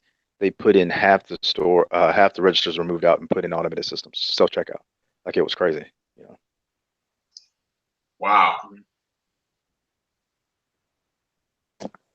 Yeah, Yeah, no, they're Home not. Depot. Yeah, Home Depot has automated checkout now too. So Yep. Yeah. All Yeah, the I would. major Yeah. stores. And go Go ahead. ahead. No, go ahead, part. I was gonna say, agree with Michael. I just went to Home Depot last week. I had to go. I had to go hunt a person down to try to help me find out something. Like it's crazy. They, you know, they it's here. actually, yeah, they actually have AT&T in-store Wi-Fi so that you can actually have better connectivity to the internet, so that when you do your search on certain goods, you can get a faster response. There's actually a I think there's a Home Depot app or something like that. It knows your GPS location and it narrows you down to what items are in the store, and tells you exactly what aisle it's in and what shelf it's going to be on. If you ever get a chance to look that up. So they're trying to cut out the human as much as possible in their stores. And I know where I am. At least half the store is gone now. I mean, half the employees are gone from the store. So, Yeah. in a large portion of that store was made up of women. Um, some of those women who lost their jobs are at Dunkin' Donuts now. Trying to make ends meet. Yeah. And it's sad. It's sad that we can't have these like honest conversations of I'm not even mad at the chick, Rachel. I don't care. Hmm. To a point of what my man was saying earlier. We don't have time, dude. We ain't got time to be arguing to get you caught up to speed. Like honestly, this like I was even telling my son, he's 13 doing this program and stuff. You know, even to a certain extent, you're behind, right? Because if we're really try as the United States of America trying to compete against China, like my man Hmm. said up in Rhode Island, China don't even take summer breaks. Them boys go to school all year round, Yeah. Yeah. especially South Korea in too. South Korea South too. Korea as well. They don't take Yep. summer breaks off, man. These kids are always learning. And I told my son, that's what you finna do. You're going to go into a world where um, a lot of these parents are raising these kids to think a certain way. This is how life is going to be. And I'm telling you, they finna get a 1-2 punch to the face of everything that they learn probably may not even be relevant anymore. You know, because I was telling a guy on a panel says kids here in the next 20 years might grow up and you when you ask a kid, what do you want to be when you grow up? You might not have a job to even do anything. You know what I mean? Like that's Yeah. crazy. What are you gonna do? What are you gonna do Yeah, when you grow up? It's one of yeah, those things. exactly. Yeah, Yeah, my uh, some years ago, I told both my sisters, you know, you got to get these kids ready for the real world, and I didn't think they were actually listening. Um, this year was my second oldest nephew's, freshman year in high school, and he's going to a tech high school. It's geared towards tech, period. Mm-hmm. So when he graduates and he's getting college credits. When he Mm-hmm. graduates, he's going to be a junior in Mm-hmm. college. So he's always going to be proven. Now you're talking about grants and other things. So I mean, he's very smart, but he might not even have to pay for college, And these are the kind of discussions, obviously that's happening here, but Mm-hmm. unfortunately, it isn't the norm. And when you try to, because I've tried, man, I've the past 10 years. I mean, I'm only 36. I've tried to put people on, man, and they're not trying to hear it. It's very, very sad. And they're left behind. I can't even say they're going to get left behind. They're behind. But yeah, as the other gentleman was speaking about China, Japan, I mean, yeah, they go to school. They go to school year round for the most part. Yes, in Japan, they give them the answers, but they're discussing how to get to the answer. Like they're not wasting time. Like Americans really thinking like we're on top, like because we're in a bubble. Like Mm-hmm. the rest of the world is moving fast and they're Mm-hmm. competing. So even for me, I don't see the people in my office as my competition. I see somebody in India, China, Singapore. That's how I see Mm-hmm. Yeah. Yeah. I mean, I did a whole hangout for black women getting into the fourth industrialized emerging tech about a month or so ago, and I didn't get many black women participating in it, which is fine. But the information is still there, still relevant. because this report actually points to everything that I had said before, and we've been saying this for over a year now. So if you have a um, major institute think tank reporting on the very things we've been talking about over 12 months ago, this is a sign that we're in the right direction. And those who want to give us a thumbs down on this hangout and other hangouts are in the wrong. Um, you're going to have to focus on STEM. There is no other way around it. Facts. They're afraid of the change, and that's par for the course when it comes to human beings, right? Human beings don't like change that drastically, but at the end of the day, you don't have a choice. I think Mike V or BGS, one of y'all guys gonna say that Mm. you gonna have to make it to 2030. I think it's in the article at 2030. You're gonna have to Yeah, make that's it to 2030. there. Yeah, there's a transition that's gonna happen right now where everybody's talking about, oh, my daughter, she wants to be a teacher, and I'm like, well, we're gonna have to rethink how you're gonna be able to teach, right? You're not going to be able to be a little teacher because they don't make no money. And at the end of the day, if they implement, which I believe they will implement that idea you were talking about, Mike, about the automating schools, kids will learn from home, um, keeping them somewhat educated. Uh, Once they institute that, you don't even need teachers in classrooms anymore. I think it's called flip class, where you go to school for half the day, other part for, so I think once this You'll automation need takes, teacher. You'll need teachers to a certain extent because of human to human yeah, interaction. yeah, agreed, yeah, Yeah, because they found there's an article that we touched on before that when humans interact with robots or cobots and stuff like that, they tend to be very angry. I think that's just a human nature in how they deal with automation. They don't really like the idea of things um, talking to a agreed, robot, for example. And you call Dell when Dell used to outsource their support to India, people would get very angry, and that actually the response from the customers actually forced Dell to bring their customer support back on shore because of the way people were dealing with the automated call system and then the linguistics aspect of dealing with Indians on the subcontinent. So we see that, you know, when humans deal with robots, they tend to be very angry. Even some of these self-driving cars, like from Waymo and whatnot, people throwing rocks at them, trying to flatten the cars, flatten the tires and whatnot. Um, yeah. Like even in but healthcare, they've got I think it's called the Babylon system, Babylon something. Going to come into healthcare. Basically, it's going to you're talking about the clerical jobs for Black and Hispanic women. That you can forget goodbye on that. All you need to do is call that thing up, talk to it, and it basically leads you to a doctor or tell you to go to your closest ER, or go pick up a prescription at the next pharmacy. Um, mhm, we're literally going to be creating the best doctor in the whole world. That's going to be an AI system. You know what I mean? So. Um, it's a lot of people keep saying healthcare is safe. I'm like, no, it's not. You can already starting to see pay raises not go up as much because you don't see as many pay raises are still high, but what I'm saying is as they start cutting Medicare and Medicaid, things are going to get tight. So I'm starting to see more women that I work with pick up second jobs, might be doing they'll work there, keep their hospital job and then go to home health. You're starting to see that trickle out a little bit more. So it's interesting to see, but at the same time, it's a little scary if you're caught up in it. So if you got to stay ahead of it. That's all I can say. mhm. Black Guru, are you still there? Yeah, yeah, I'm just listening and Okay. embracing all the great information that the other panelists are providing. I can't, I don't have a tech background, so I can't really speak on the specifics and Technically particular speaking. particular field. Uh, but I will say, Hmm. and obviously there's a lot of hesitation about getting into the social issues that there's a lot of consternation in regards to those issues, and rightly so in many respects.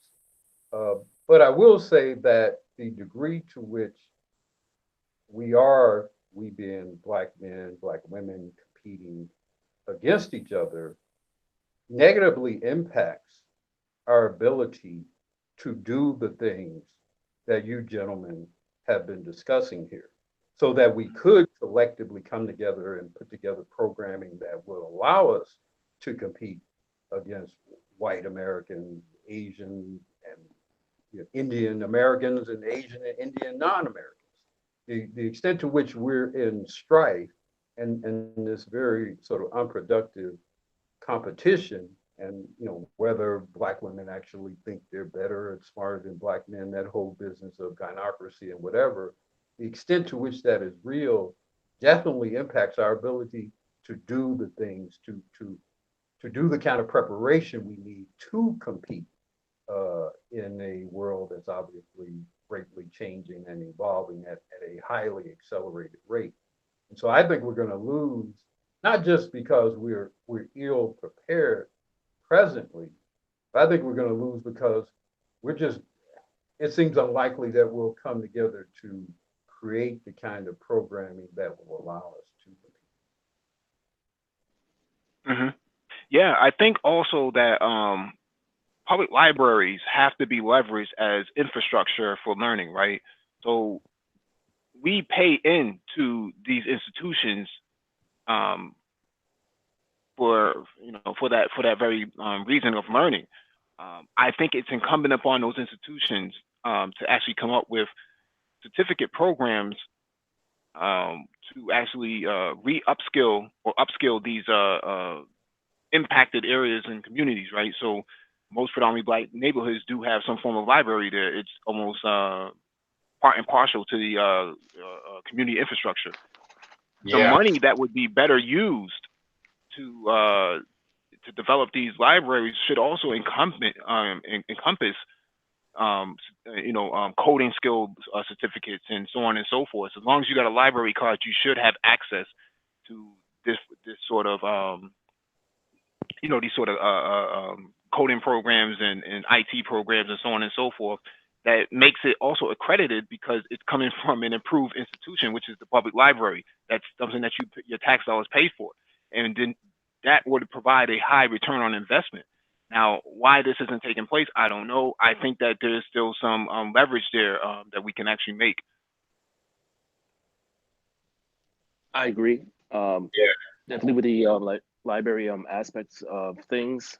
I guess maybe because supposedly, you know, most people don't go to a library. I mean, there's a library right near me, but I don't live in a poor area, so every once in a while when I actually do go there, guess who's there?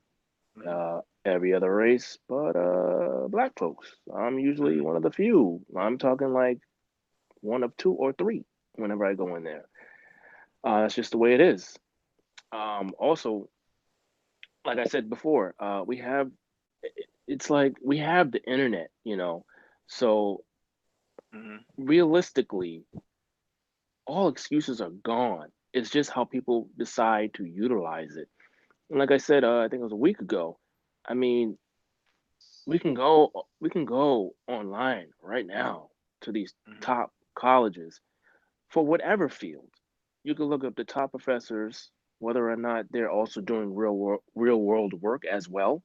You can Mhm. find that out. Their syllabus is right there. I Mhm. mean, everything's right there. The books are Yeah, right you there. yeah, I, you can go to any college that's a publicly yeah, that's funded publicly, and you can go in there and audit any class. Like you can go into a top ranking engineering class and sit in that classroom, and they'll ask you, why are you here? And I'm auditing the class. yeah, You can do that for yeah, free. yeah. It's Uh, just It, it's it, But it, it shouldn't be you auditing the class because your public tax dollars actually no, pay I for it. agree. So it Yeah, no, should I be agree with that. available. Yeah, It of should be course. available. Is what I'm saying. Go ahead. Go ahead. Yeah. Oh, I'm sorry. Go right ahead. Oh no, no, these you guys are hitting it right on the head. That's exactly. I mean, when I mean, going to the library is great. You know, you can go in Harlem, you can go in the Schomburg Library. You'll see a lot of Black people there. But you know, when we talk about really encouraging people to go and study in these libraries, it's not encouraged that much. You know, so we have to first of all change the dialogue. We have to encourage a lot more people. But once again, the online piece is huge. You know, Microsoft and these other um, and these other corporations, let's just say, even the Sal Khan Academy, and so forth, have Ivy League level courses that you can go in right now and take for nothing, Mhm. and get certified and get certified. And actually, you go through the Khan Academy, you go through their whole teaching program, you can get your high school diploma. You can actually get you can get those classes approved and accredited at a college.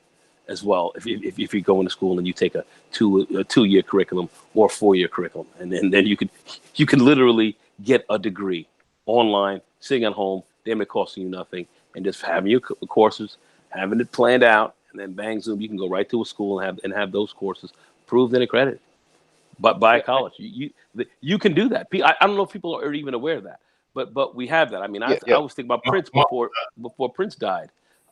He had the code project with his Paisley Park company. I mean, he was talking about black people coding and getting involved in coding and and programming, C++, C sharp, those programming languages, plus Java, HTML, everything else like that. He was doing that. He was teaching kids coding there.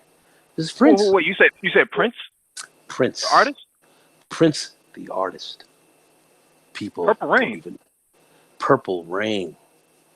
Okay. I've seen videos. I've seen interviews of people talking about it. They said that dude was highly intelligent, man. Purple Rain. Code project. People not even aware that the man was highly butter laid, and understood and was a visionary because he saw that this whole game was going to go online. He saw he saw the internet changing everything. He saw it changing the music business, changing everything, and said how black people can really get super live here is if you're going to really play on the internet and you're going to really get involved in this fourth wave industrial technological game, you have to be able to code. And he had the code project. Believe it or not, Prince, Purple Rain. You know what I'm saying? Under the cherry moon. All of that. That's what he was about. Damn.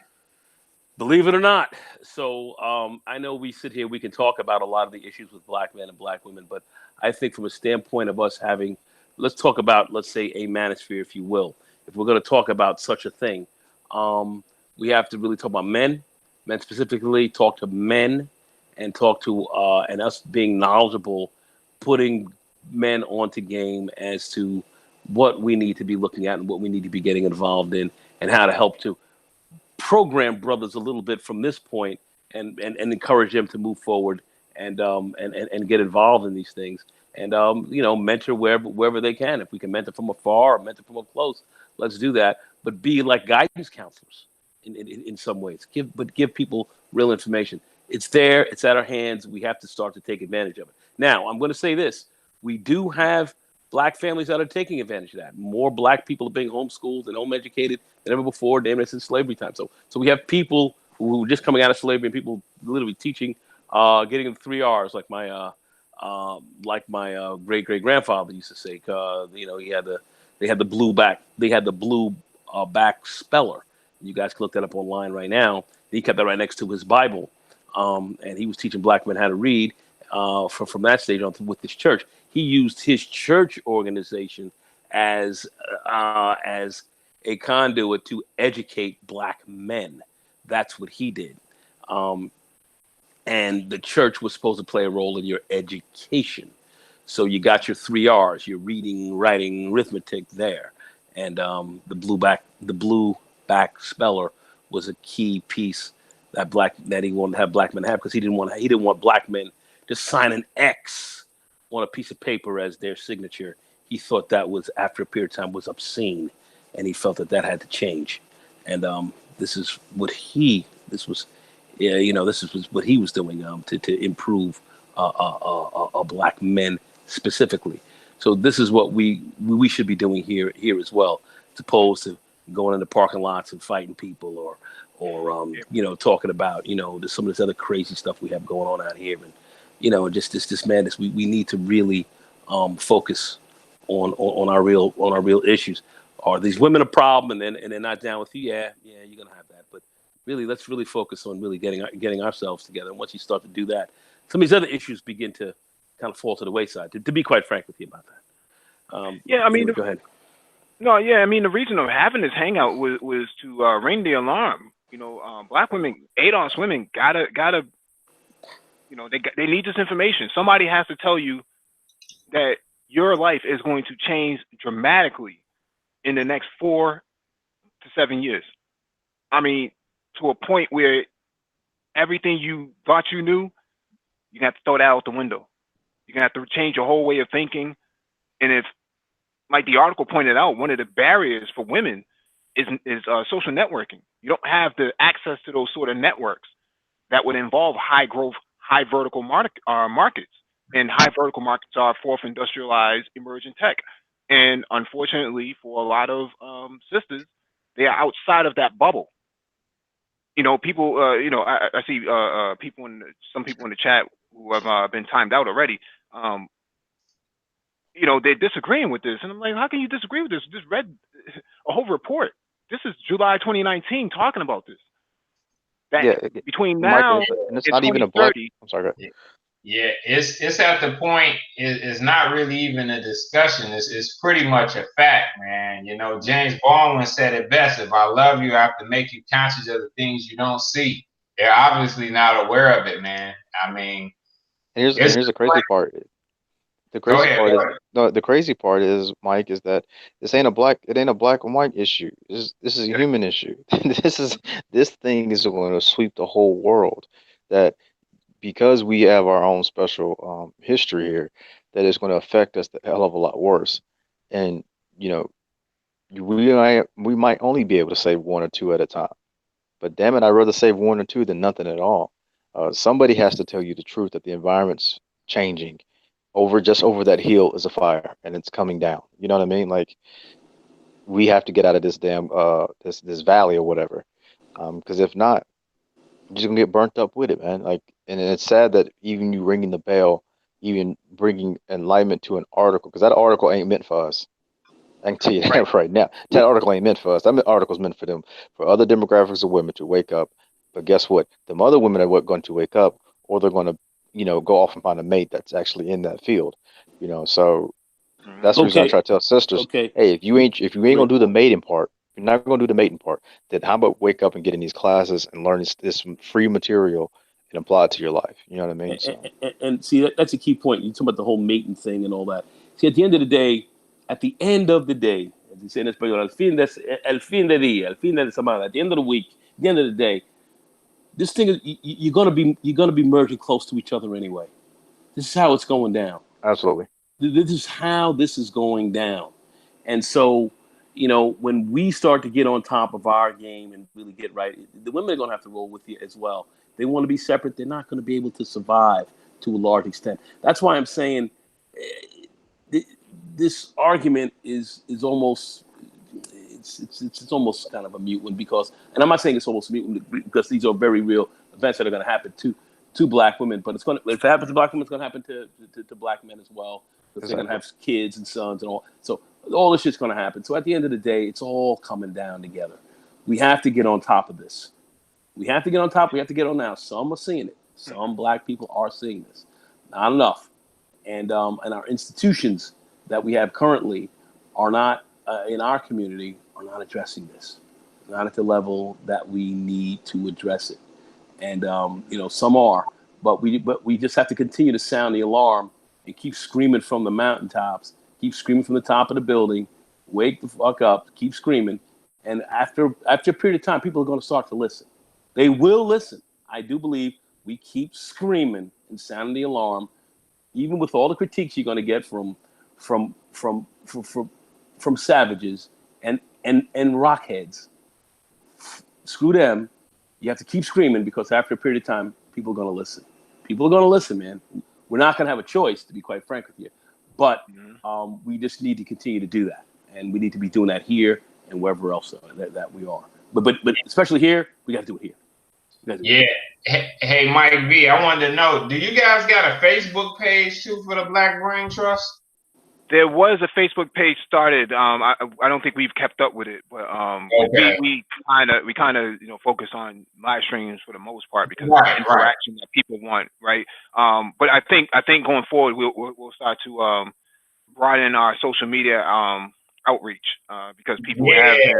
Yeah, Instagram and yeah, man, just everything, man, because we just got to try to find a way to promote it as much as possible. We need more promotion for it. and so we can bring greater awareness and attention to like these issues, man. That's kind of having an effect on the race. Like you say, this is really more of a human issue, but specifically like our race. I mean, we're going to be encountering a lot of things in the coming years, and we got to find a way to get it out there as best we can. You know, it's obviously a lot of powers that be that's gonna block this from just sitting on the front page of YouTube. That ain't gonna happen. But you know, we gotta get it out there as much as we can, basically. 2030 is not that far away. If Trump wins the second term, that means by the time he leaves office, a good portion of those roles that, if we're focusing on ADOS, right? If we're focusing on Black people, a good portion of those roles are going to be impacted where you may not be able to recover from it. Now is the time to re-upskill and get it right. Nagone it works in recruitment, IT recruitment. He can tell you some of the roles that are coming across his desk are highly paid, butter-laid roles that a lot of brothers ain't really cut out for. A lot of sisters ain't cut out for it. Got to re-upskill yourself at some point, man. And so, Mike, I just want to say, you can get these skills relatively quickly. When I say relatively, 3 years, 24, 36 months. You know what I mean? That's not a long time. You know, I know people think it's not a long time. And you can get highly butter laid in some of the stuff that's coming in. Mike can tell you right now, Mike can sit here and tell you right now, Mike, sit right there. Mike can tell you right now, if you are a blockchain developer, Mike, tell him if you're a blockchain developer, you know, what you're potentially looking at as far as real dollars and cents that you can actualize pretty quickly. What are we talking about, Mike? Blockchain developers nationwide are bare minimum 130 grand a piece. That's entry level. The top pay in New York I've seen, New York was 250K. I can tell you right now, Sumitomo Bank, that were a Japanese bank right now, I was looking for that, and I can't find this guy. Now I want to find him because that's about a $60,000 commission for me, just to put a guy, place him, get him in. That's 60 G's in my pocket. I want that. All right, but at the end of the day, I'm trying to find this guy. I'm trying to find him. All right, I don't care if you are black as the blackest of shade. All right, I don't care who you are. I got this one South African sister named Makiwa. She's really cool, and the way her accent is like, "You will go to whack. You will go to whack. You're going to whack. You're going to work. You're going to work, man. You're going to work, and you're getting paid heavy dollars. You're getting paid nice, and 250,000, 175, 180 grand, depending on that, not including your bonus. You know, I don't care who you are. You don't even need a 4-year degree. They want to see that you know this blockchain, you know this technology. Because when you start to talk to people about this technology, get to a lot of people who say they know, they don't even know. Yeah, they ain't even on top of it. So, and that's so you're teaching that. Okay. Go ahead. And here's the crazy part. In the 2019 federal budget bill, they're actually allocating more funds to this opioid crisis that's going on. So the fact that another demographic is having a tough time even keeping their men employed and keeping their men up to date as well, you actually have a fighting chance to get these jobs that Nagone. You have a chance because serious chance. They weren't okay when you were on heroin. I remember that back in the 70s. Okay, when we were on heroin, like, what did they do for you? Their opioid crisis, when we had our opioid crisis, was either shoot you down or throw your ass in jail and mass incarcerate you.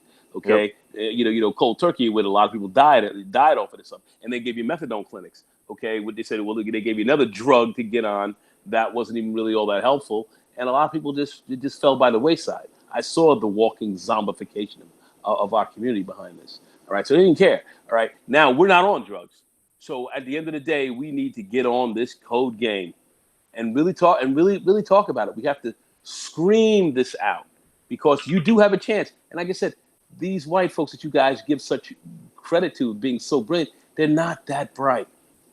I tell my son that, he sees it, my grandson, brilliant kid, and I sit down and said, they're not that bright. He grew up seeing a black president, so his view is of, I can do anything. He really believes he can do anything. All right, that's why he's sitting there saying, right now, while we started playing football, he's trying to be, the quarterback of the team. I'm the quarterback. Fuck it, I'm the quarterback. So he said he's the quarterback. But anyway, at the end of the day, That's how these kids are thinking. They think they can get live out here. So just give them the opportunity to play the game, and they're going to do well. So get them in here. That's the only thing we have to do is encourage our people to get in there. So much of Yeah, this is on us. We can sit down and it is blame each generation. Oh, this generation didn't do this. Man, get up off of that. Time because for us to really sit down and start really talking straight to our kids. Let's put them in the right places. These venues that we're in right now, like the Black Brain Trust, and others, we got to really sit back and scream this out and talk about solutions. I'm tired of talking about women from the standpoint of dating and all that kind of stuff and all this. That's not the bottom line here. The bottom line is how are we going to survive, Yeah. and it's going to come down to our skill sets. Go ahead. Hey, I wanted to throw this out right quick. I don't know if you touched on it or not, Mike, but changes coming up for the Cisco networking certification program, February 2020. They're getting rid of a lot of the NA level certifications. They're just going to have the base CCNA for networking and any of the other certifications, like if you want to go into voice, security, etc., data center, you're going to have to pursue it on the NP level. But until 2020, you can still get those certs on the NA level, on the lower level. So I'm just throwing that out there. Yeah, we're gonna have we might have a tech hangout tonight, depending on what my situation is in the next hour and a half. But Okay. yeah. So I was gonna bring that up. So thank you for bringing it up. And what I wanted to say behind the goal is that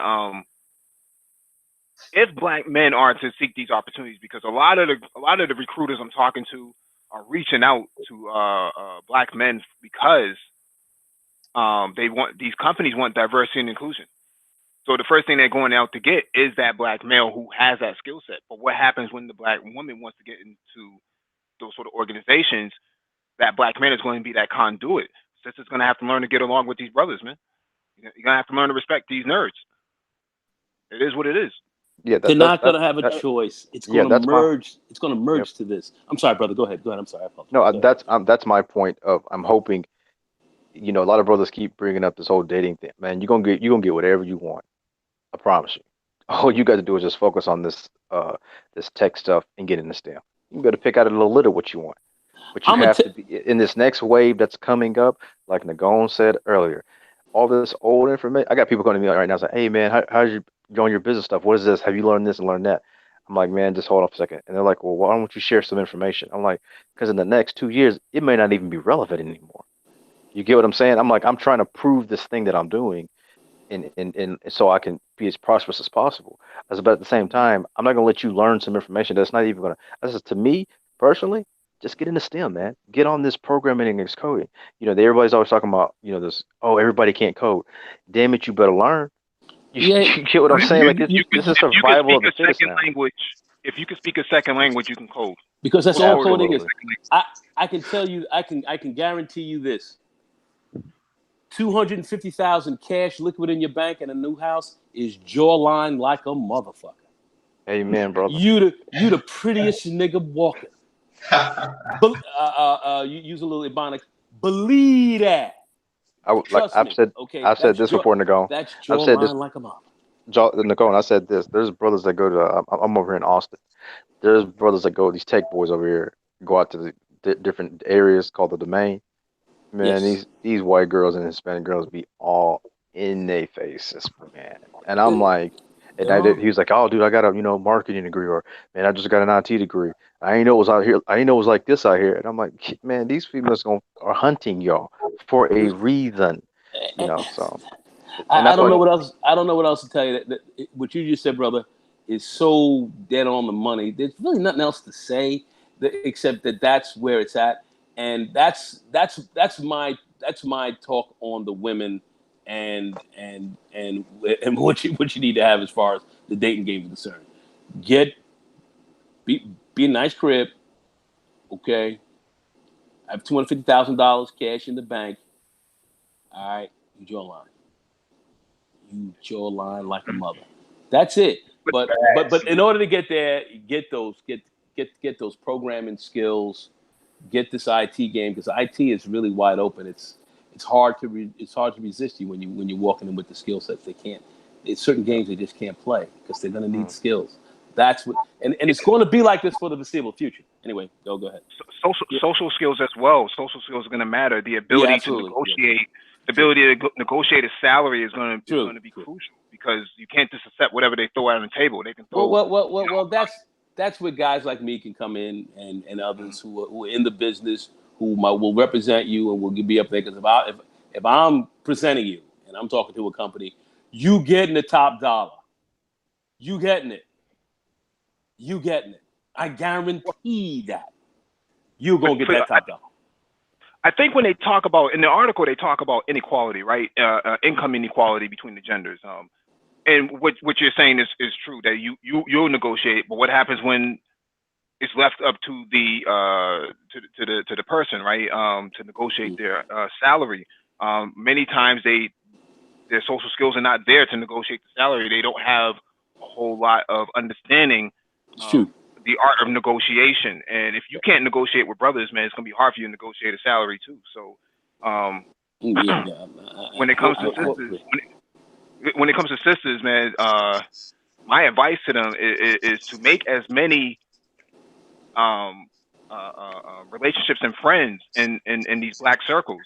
You're going to need black nerds at some point. I mean, for 20 to 30 years, if not longer, we've laughed at these guys. The community laughed at these guys.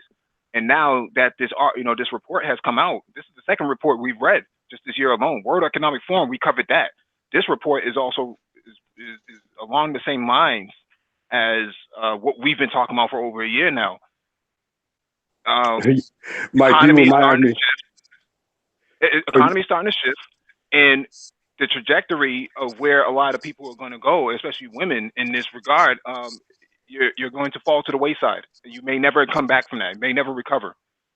Well, also in this shift that I don't think a lot of people are seeing is what it took to basically be in the top 5 to 1% in your career or industry.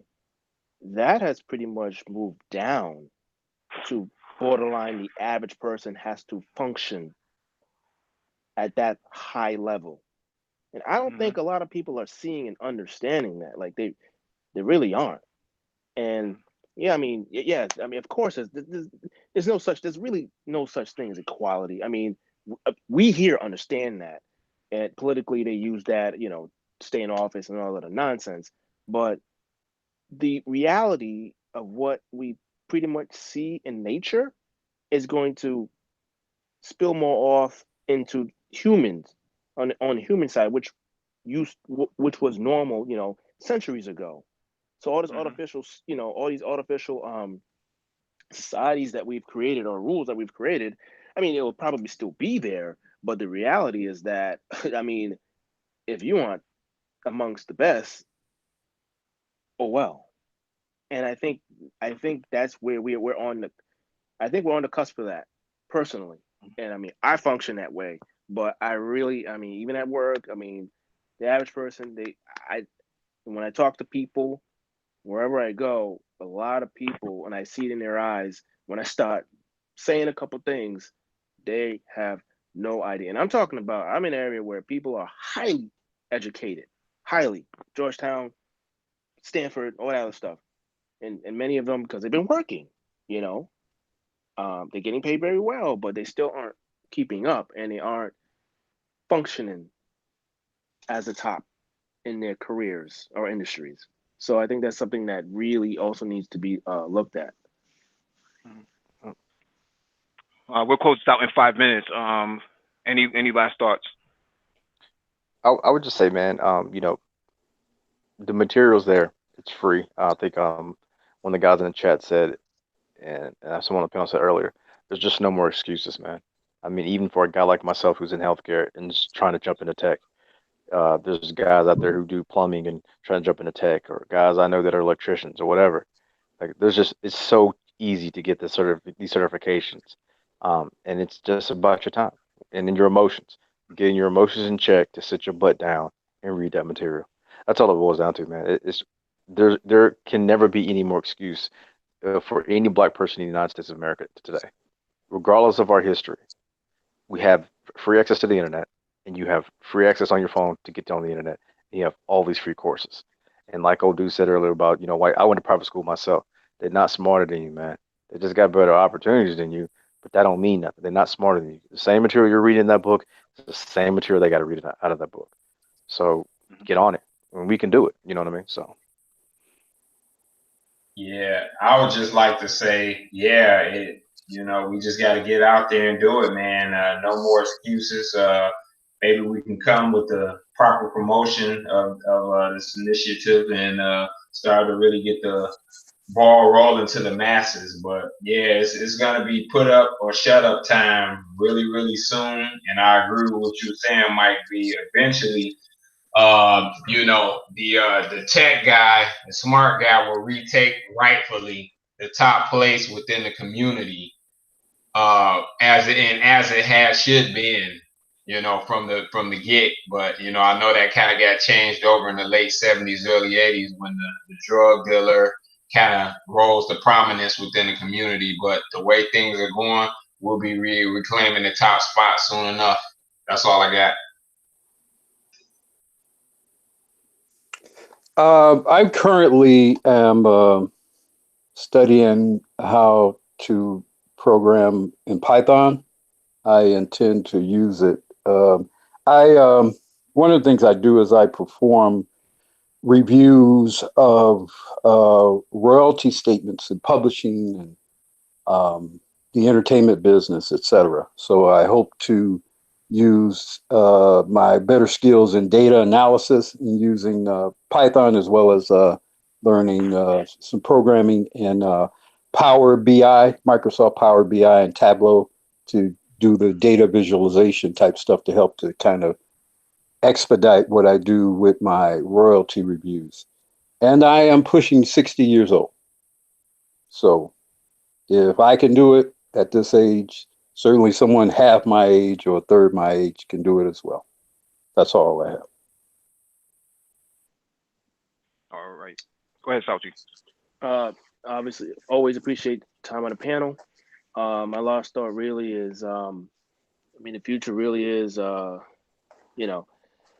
mathematics, obviously programming, physics, statistics, of course, algebra, calculus, of course, healthcare. Population is getting This is older my and man. getting less healthy.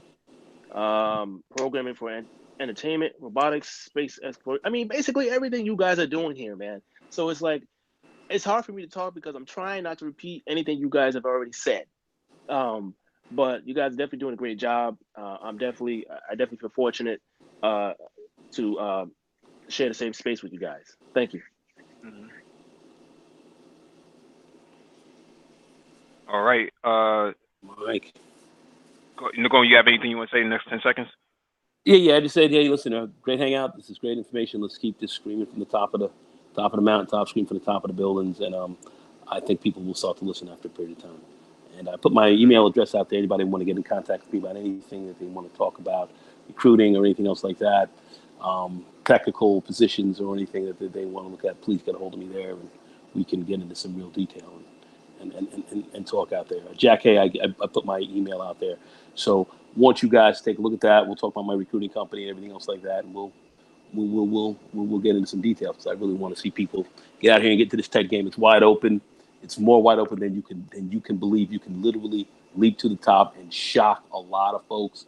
Because if you think there's all this resistance out there, yeah, you have racism. You have a bunch of low end savages out here, definitely out there to get you. But you can leapfrog over them so fast you can't believe it. You can knock them out the box without even mentioning their names. And I'm just saying, this is something you can easily do once you get the proper preparation together. So those who are thinking right are definitely going to come off. It's really like that. It really is. Believe me, it really is. All right. All right. Thank you all for joining us. We should be back in an hour or so with Black Tech Talk. Peace. Till later.